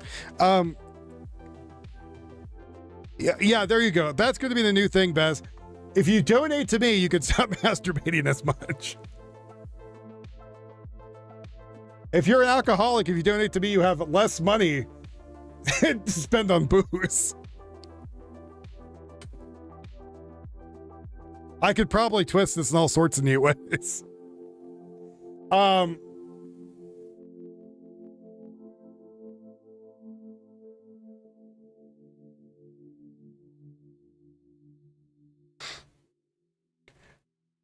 But the instant gratification thing is a problem. And I think it's becoming worse and worse. And it's helping with the decline of the country, right? Because instead of a kid going out there and having to read a book to learn something, like, I don't know about anybody else, but when I pick up a book and read it, and like, I still at 40 have a great imagination.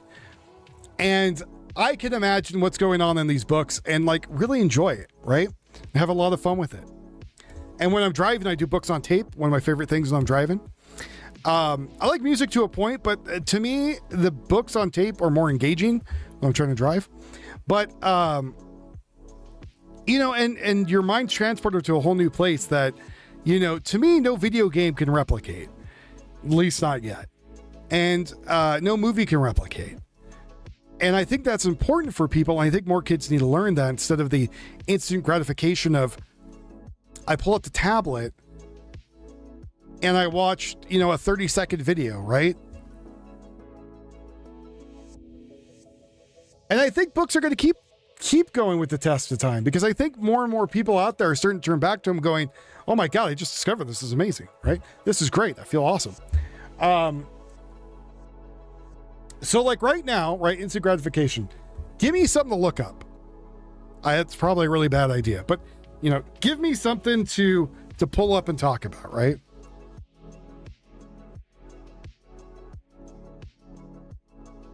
I heard Beowulf was great with the oral. I make techno. That's my addicting dopamine. I made a new song for the show today. That was fun. That was enjoyable. I still drive OTR. I listen to books on tape all the time. See, that's pretty cool. Nephilim? Okay, let's go with Nephilim. Even though I know quite a bit about the Nephilim. But I'm not going to put anything on. So I type in Nephilim on YouTube, right? I get this one, the Book of Enoch, the origin of Nephilim, truth about the Nephilim, banned books from the Bible, Nephilim, something. And a majority of these are all AI, if not all of them. I'm still scrolling. Majority of them are all AI. AI thumbnails. I know. I'm also using an AI thumbnail, right? But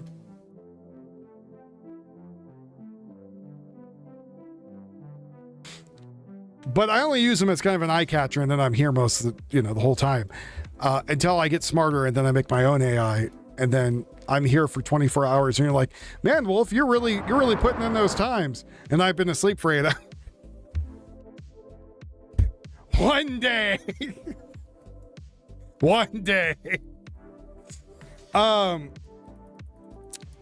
Yeah. When people came down and be like, hey, I can have sex with that, right? With the angel. Oh shit. That's true. How do you know? You know, because when you donate, I have to physically go look for it and put it up.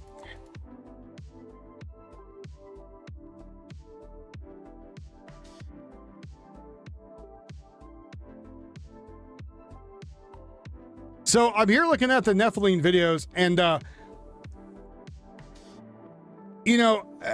I look down and all of a sudden there's the shorts there, right? And the shorts are a couple seconds telling me everything I want to know. And there's my instant dopamine release, right? And I can go on to another subject. But the problem is too, you're going to watch like 10 or 15 of those shorts. All of a sudden you start blending together in your brain. You're like, Bob Dole was an ethylene. What the hell are you talking about?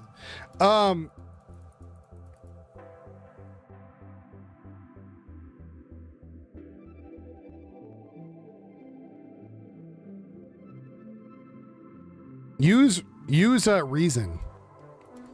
Reason will change your life if you haven't used it yet for electronic music. So the Nephilim came after the people bred with the angels. But mind you, at the time, they said, you know, do not fear us because the angels do not look like people. So I don't know what they were banging, but it probably looked real fucking weird. And then all of a sudden that they gave the Nephilim, who also were supposed to have magic powers and giants. That's the long and short of, you want to know more, go read.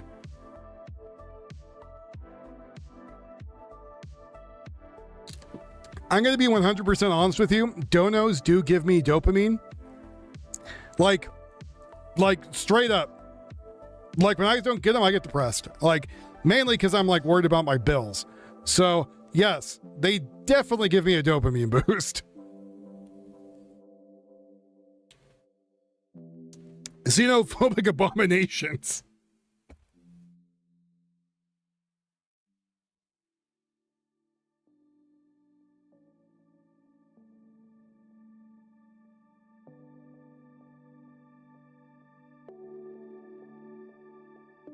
I'm letting my throat rest. Sorry. Talking for 3 hours kind of does me in a little bit. So give me a second to get some water here and my voice chill just for a second. No, those are beasts, Ahab. Don't confuse the two, buddy.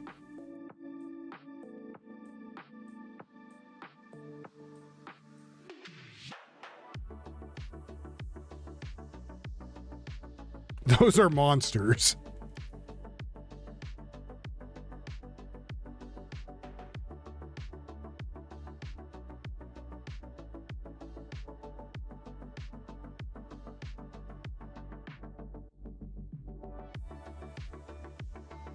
Again, folks, I'm still here. I'm just giving it a second for my get some water and rehydrate. It was pretty warm today. It was like almost 90, but it was like super humid.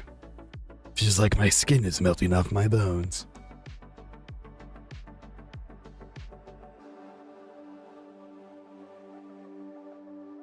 How many Californians are on Ozempic? There's a lot. I'm currently studying somebody on it, but 108? Screw that. That is too hot. 108 is the day I just live next to the AC, and I am not moving. No, sir, I don't like it. Not one bit.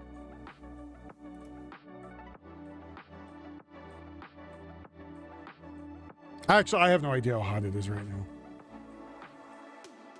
You guys want to look it up? I'll tell you where I live.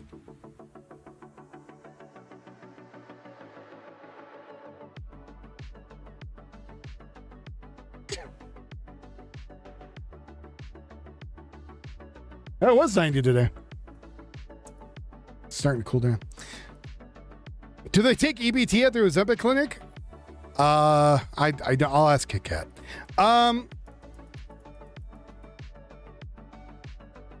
Hey, CF that, walk in the fridge and live there. I mean, to be honest, in California, I remember getting up to 105. So, and my dad used to tell me, it's never 105. I just take pictures and show him. 105, Dad. Doesn't feel like 105. 105.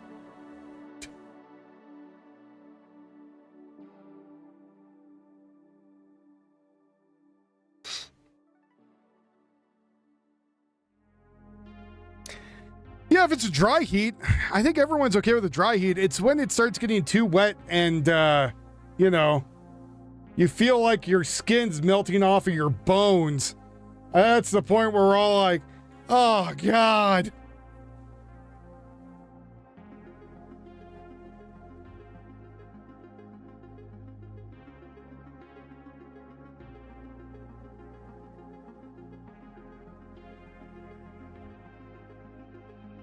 So the Bay Area would get hot, and then you'd get the nice breeze coming in if you're in San Francisco.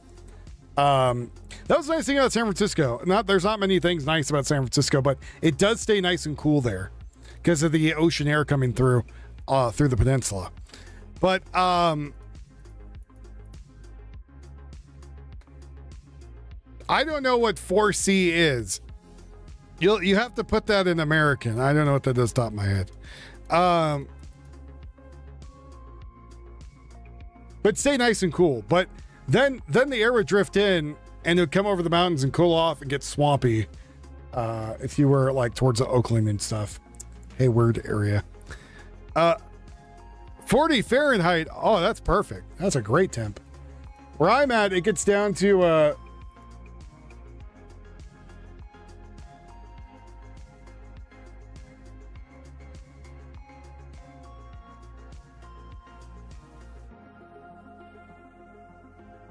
like you learn to cope with it. My thing is I don't care if I'm working in the heat.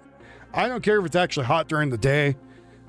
I just don't want it hot while I'm trying to sleep. That is my one pet peeve that will drive me up a goddamn wall. It's like when I'm trying to sleep. I want it to be cold. Like if I could turn where I was at into a freezer and where I'm sleeping, it would be wonderful.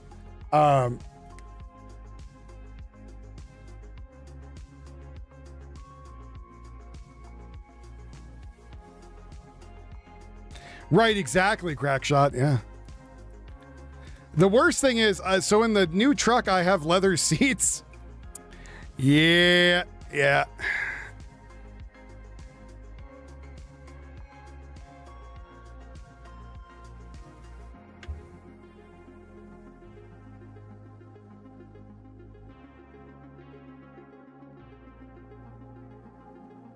You're sitting in there. Oh! Leather's pulling away from you. Dear Lord. Hey, thank you for the dopamine.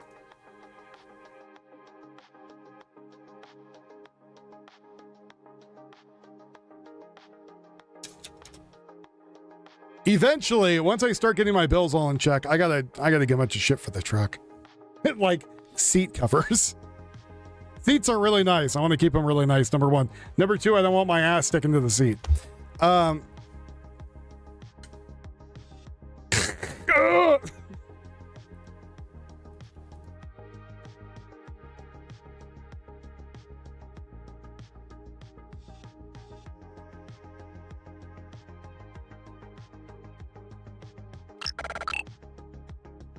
Desframas has just tipped $25. Have some dopamine, you fiend. Yes, I am a dopamine fiend. I feel my depression leaving right now. Free waxing, yes. Oh, I had leather seats on my Explorer too, and I had seat covers for him. When I gave it the machinist, I removed them because, he doesn't want my goddamn sweat all underneath him. Maybe he does. I don't know. Maybe he's got some weird thing for me. But now the F-150 has them. I'm just like, oh crap. The nice thing is though, the F-150 has cooled seats. Like, I don't know. It's one of those luxury things I didn't know I was missing until I got it. Oh man.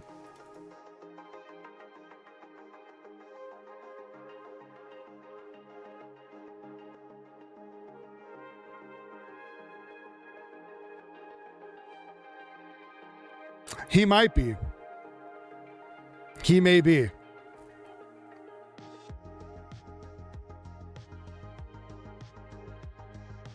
What's wrong with chicken and watermelon? It's like people saying it's going to be illegal if you like oh, what the hell is it?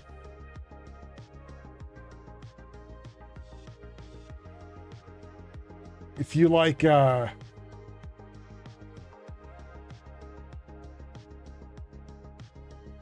ribs, right? Ribs used to be poor people food.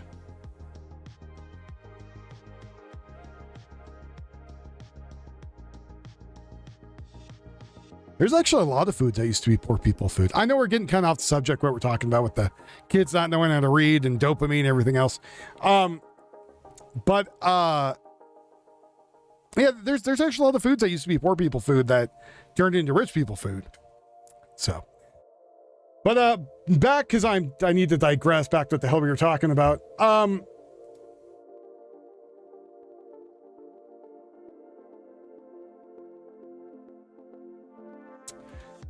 I think right now, because kids don't need to read, they're not doing it more. They don't need to do math. Everything that they need is right there in their hand. I don't know if oysters were. It wouldn't surprise me.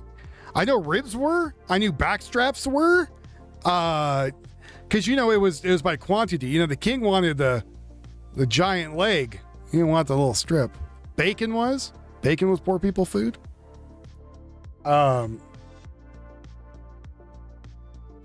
Crawfish were poor people food. I think lobster were also poor people food because people didn't like it because it was a bottom feeder, right?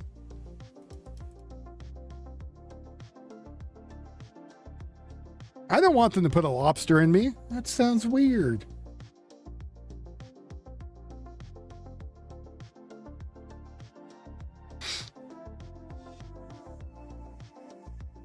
Oh, well, there you go. Oysters to me are hit and miss. I think I like them fried more than on the half shell.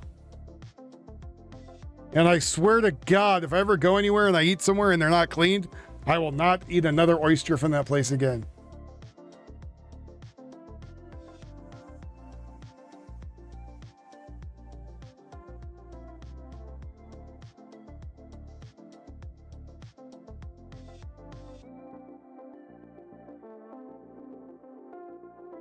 Salmon. So there was a whole story about sushi in Japan, and salmon was one of those things in Japan where a lot of them didn't eat it because the sushi had parasites. And if you get sushi from the Atlantic or salmon from the Atlantic, it was better because of the weather or the waters. So it was because of a bunch of, I'm going to screw this up, Swedish people. It's either Swedish or Dutch, but they introduced the fish to Japan, and it was like a whole sales thing. Wendigoon did a video about it. It's pretty good. I'm butchering it. You should go watch the Wendigoon one. They eat bugs? Who eats bugs? I ate bugs once on stream. Don't know if anyone remembers that.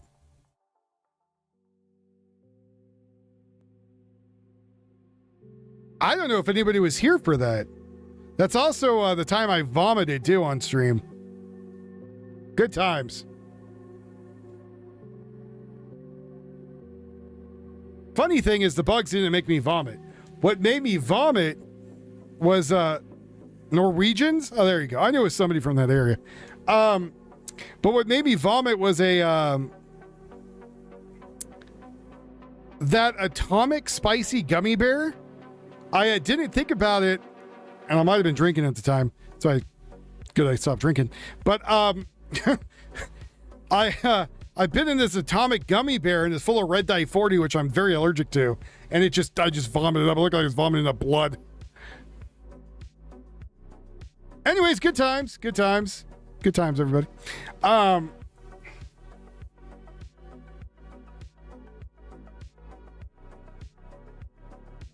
Yeah.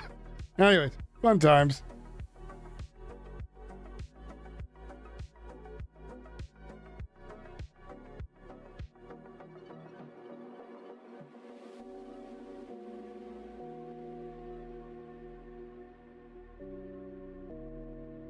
Did I clip it? I think it was clipped back then. I don't know if it still exists. What?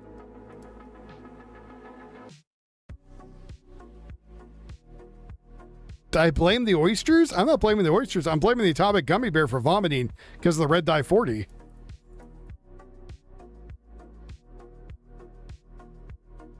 I'm saying I like oysters that are cleaned properly and fried. That's what I was saying earlier with the oysters.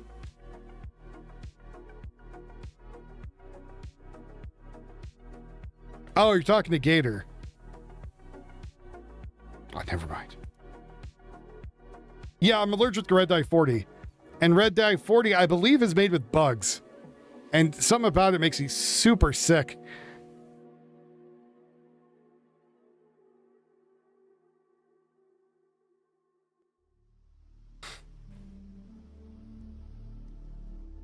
How about a sea urchin? You guys ever eat a sea urchin?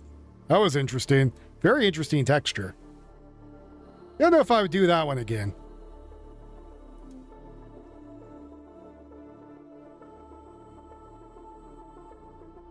So this was the atomic gummy bear that was like some stupid amount of Scoville units.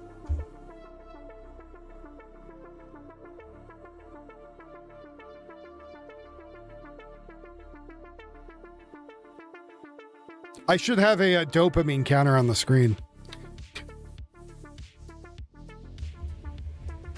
A koi fish? Yeah, I wasn't a big fan of the aftertaste. Anyways, Machina's talking about my DNA that he collects. He's gonna be like, oh, what the hell?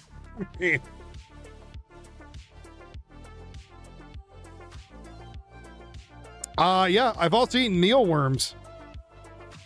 And scorpions, spiders. What else have I eaten? Ants?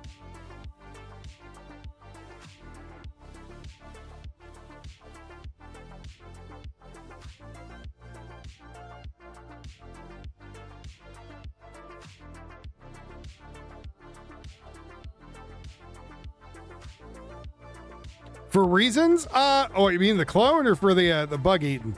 I was eating the bugs because I was just curious about them. You can go buy them on Amazon and eat them. I don't know, whatever. It wasn't like great, but I was like, yeah, if I had to eat this and survive, I could.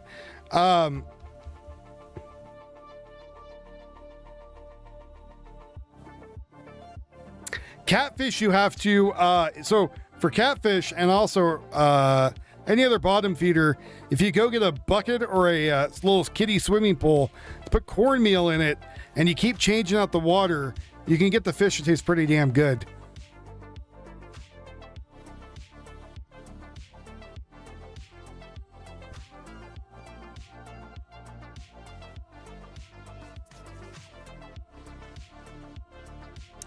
There's something like you eat 5 spiders sleeping in your lifetime. Earwigs do not actually go in your ear. Earwigs are detrivores and will mostly eat decaying matter. So if you're dead, they'll eat you. If you're alive, they'll leave you alone.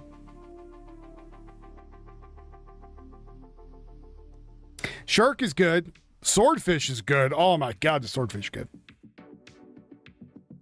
Gator's good. Elk's good. Bison. Bison and buffalo are probably my 2 favorites. Yeah, you got it. So if you catch it, you keep the catfish alive, throw it in a kiddie pool with some cornmeal, switch out the water till it's clean so they're not eating their own feces, and then it has a nice flavor to it. There's also, I guess, ways people are saying to clean out their gills or something. I don't know. Hello, Flavor Forest. Bison is delicious. Yeah. I like elk. That's why I'm trying to go kill one so I can eat it. Rattlesnake is good. There's just not much meat.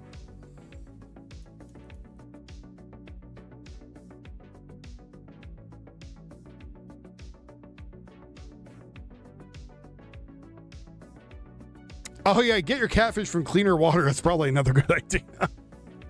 Marlin is delicious. Yeah. I stick caribou right up my... Caribou is good.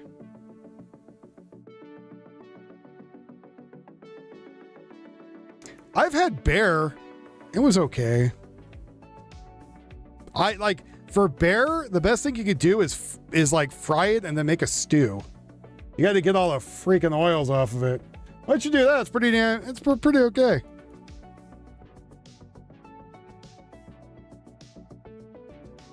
Smoked catfish is delicious. Again, I think it's because it covers up the other flavor. I feel like you could smoke a boot and it would probably be delicious if you do it right.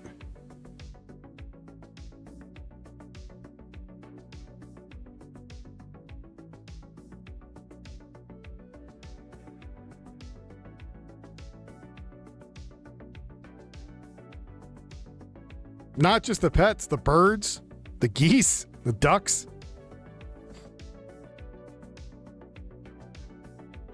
So again, bear, you have to prepare it correctly for it to be good.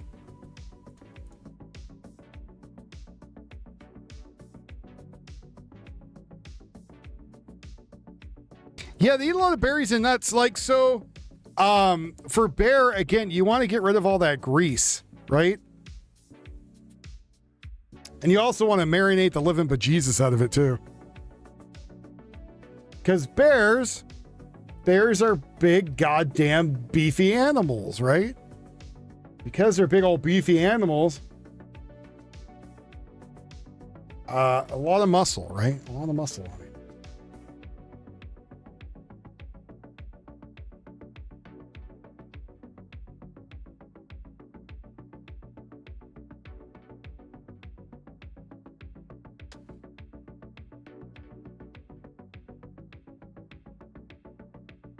Yeah, same thing with boar. Boar have a shit ton of parasites. Yeah, you can actually cook out the parasites too, but still. A little gun shy on that one. How you feeling? I'm doing okay. Got a tapeworm.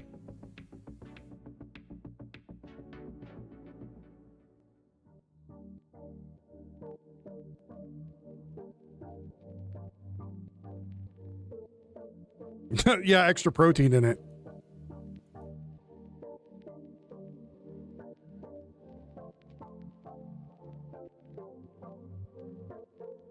I would not eat a possum. Not because I don't think it would be good, but because possums eat bugs.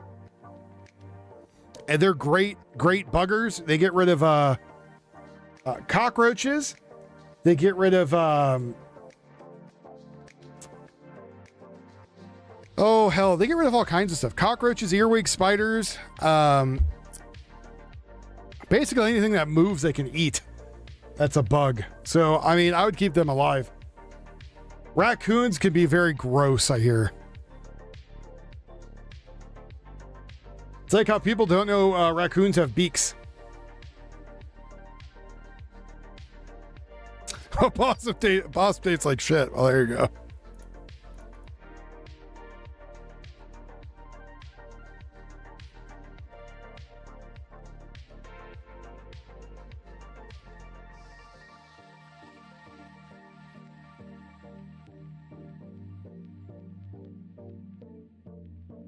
That's why you need a possum friend to eat the spiders. I don't mind spiders. We have a wolf spider in the garage somewhere, scaring the crap out of Yuffie. I told her to leave it alone. Not because it has the word wolf in it, but because they eat other bugs.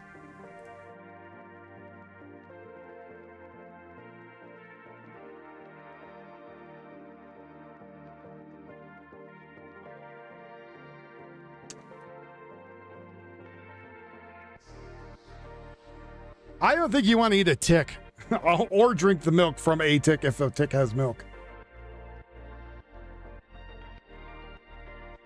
I don't think that's something you'd want to do. Feel like a parasite filled with other parasites? No, thank you. That's not something I'd want in my life.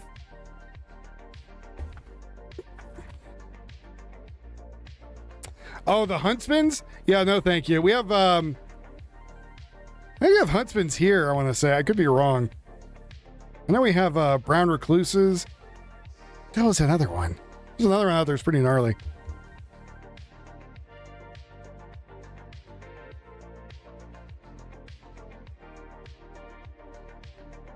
Marsupials. Look at them marsupials out there. Because they fast. What the hell is that from?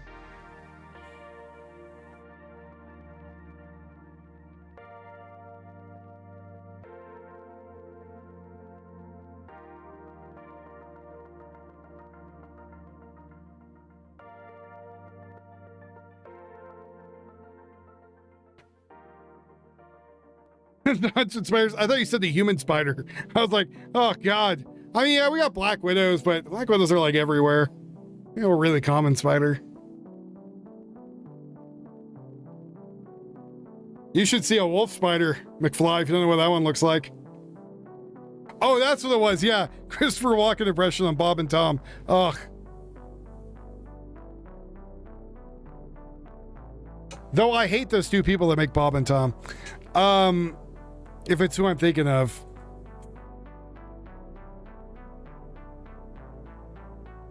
Unless it's someone else I'm thinking of. All right, folks, let's try to get my dopamine meter to $50 and I'm out of here.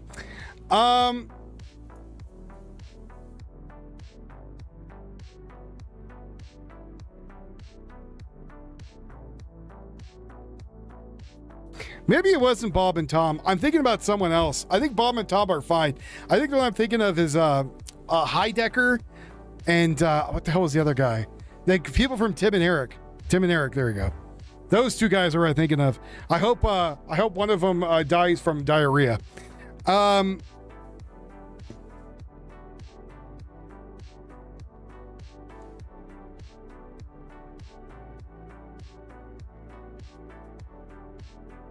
I've been bitten by Black Widows.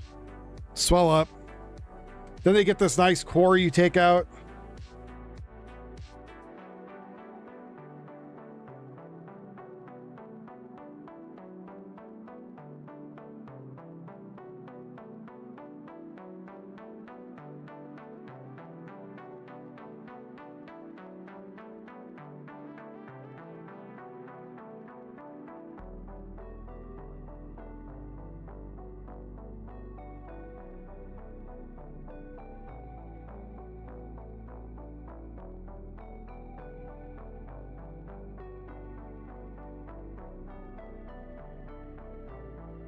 Death from diarrhea? It's more likely than you think.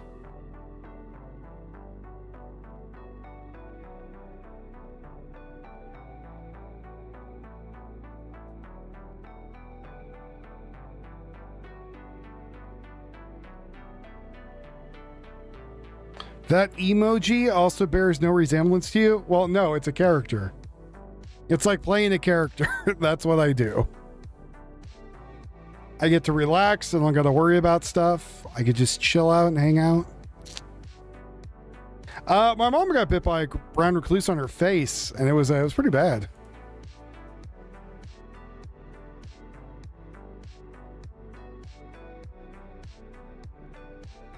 VTuber, not emote. VTuber. Emote's what we put in the chat.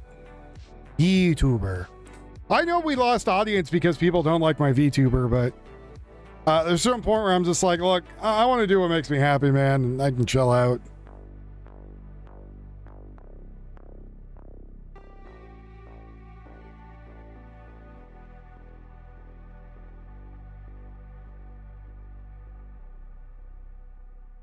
Necrophagiitis, yes. Necrosis. Cell death. Yeah, good times. What? Why do you got no power? What happened to your power, dude? What happened to your electricity? Did you get knocked out? What's going on? But thank you, Morning Doom, for coming in from time to time.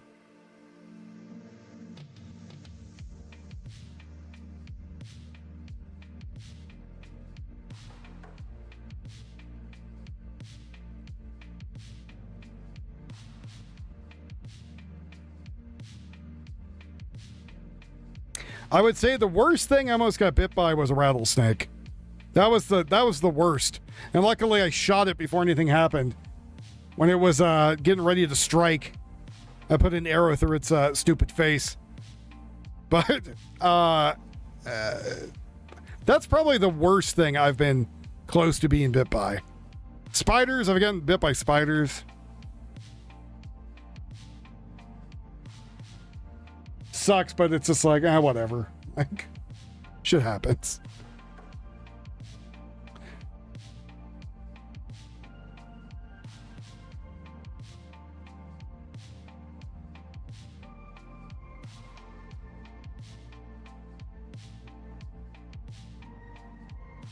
Crazy thunderstorm took trees down all over town. Some sort of microburst. Nobody saw it coming. I mean, New Hampshire. Jesus Christ, dude. That's bad, man. Well, happy you're okay. The bad thing is when the trees start coming down, you also get fires, right? So, like, we get dry lightning out here sometimes where it's like no rain, not even sometimes clouds, we get lightning. And we're on, like, we've been on fire watch till Friday. Yeah, I was out doing archery and there's a freaking rattlesnake out there. And I was walking by and I heard it. And I looked around, I was like, what the hell? And I looked down and there it was, like, rearing its head back. I was like, ah! Shot it. Oh, God!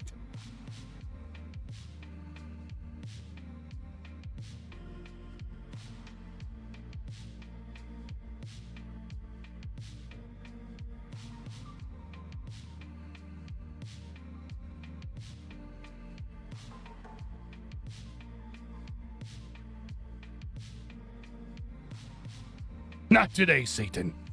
Not today. That reminds me of Patriot. Have you read I'm drawing a blank what the hell that book is. The Incarnations series. I think it was like the 70s or 80s it came out. But one of the characters, that's one of his lines he does a bunch. Not today, Satan. Rebuke you. Anyways, sorry. Yeah, it's pretty good. It's a little dated, but it's pretty good. It's very it's very, like, it's kind of sexist too, because it's like, you know, a different era, right? So you read, you're like, oh boy, oh Jesus.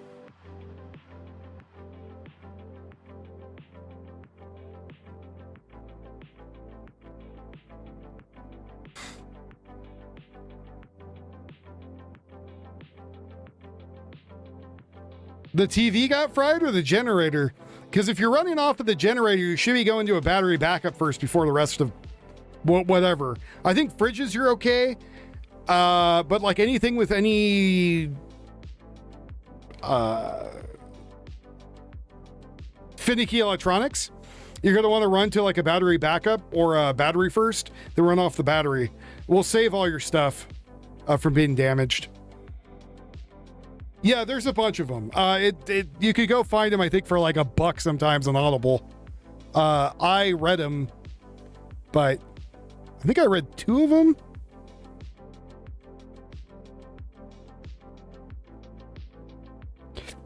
A restaurant audiobook? I don't remember. East Coast is getting it all. Flooding. That's not good, guys. Yeah, man, like connect either UPS or if you have like a Yeti or something else, connect that son of a bitch in line first and then run everything else to it. Save your electronics. I know this from doing many jobs on generators.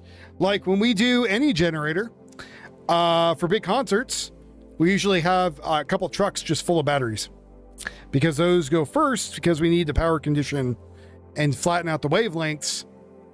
Otherwise, because the generator, the wavelengths suck and you hear it. When you're dealing with like $100,000 plus of equipment, last thing you want is a power surge to blow it up. So we usually have a power conditioning vehicle and then a battery backup vehicle that go to first usually, or the battery backups are on site that they're ran to after the distros. And also some of the distros do some battery or some wave shaping too, which is nice.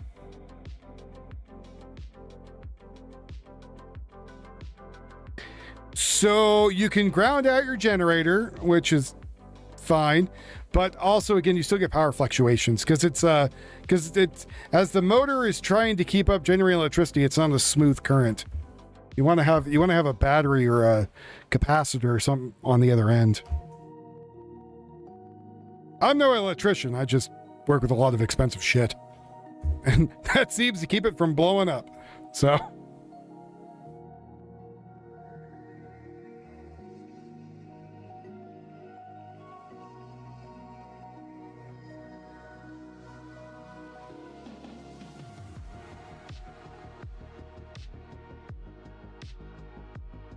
power conditioning and wave shaping. Yeah, you want nice square sine waves instead of arcing sine waves. Nice square solid sound sine waves. The cleanest power I've ever got, even that I would still run a battery or a capacitor bank off of it.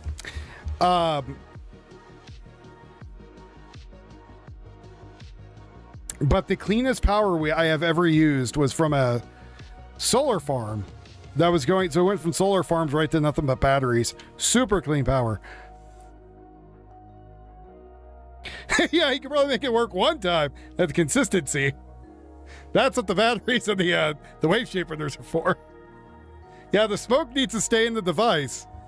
If you let the smoke out, the device stops working. You got to keep it inside.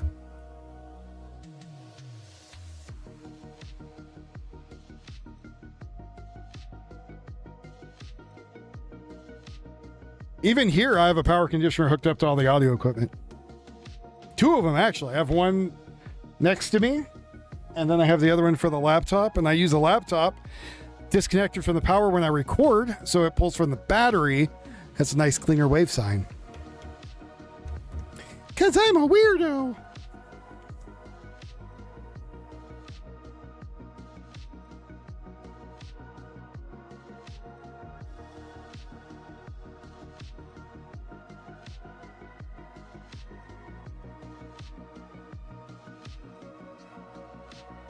Good, you can run anything once. But, and it depends too what it is. Like, some of the other electronics can take a beating, right? Because they don't give a shit. You can hook up the friggin' lightning rod. As long as it gets hit, you're fine.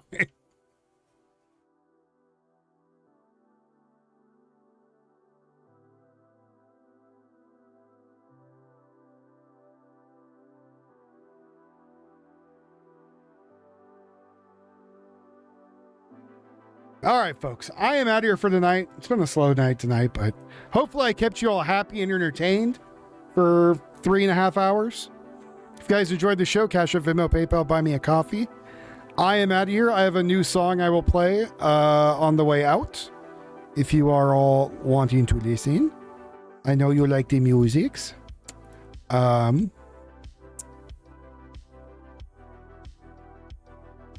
Yes, you want the music? Yes.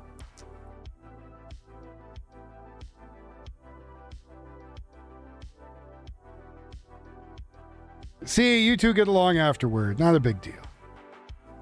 We talk about politics, things get heated. It is what it is, folks. It is what it is. You think you can hunt us? How cute.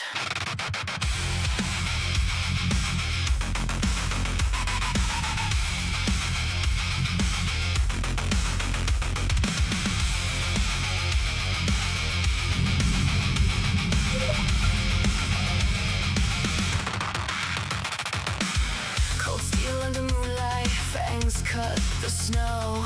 We run as the pack where the brave. John Martin, I'm just leaving, buddy. Come with your ego, your guns and your lies. Make sure the TrevorOutdoors.com, make sure the Myers Media, make sure the wonderful sponsors. Flavor Forest. Enjoy the music.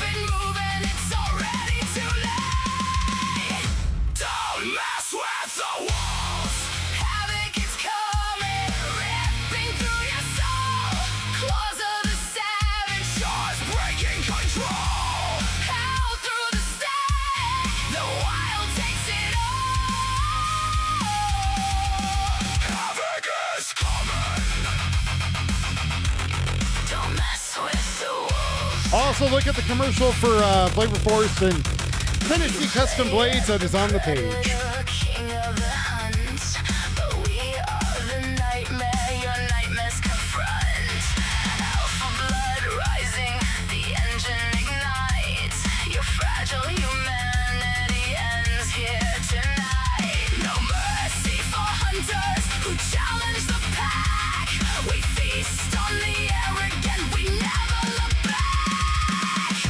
Don't mess with the wolves.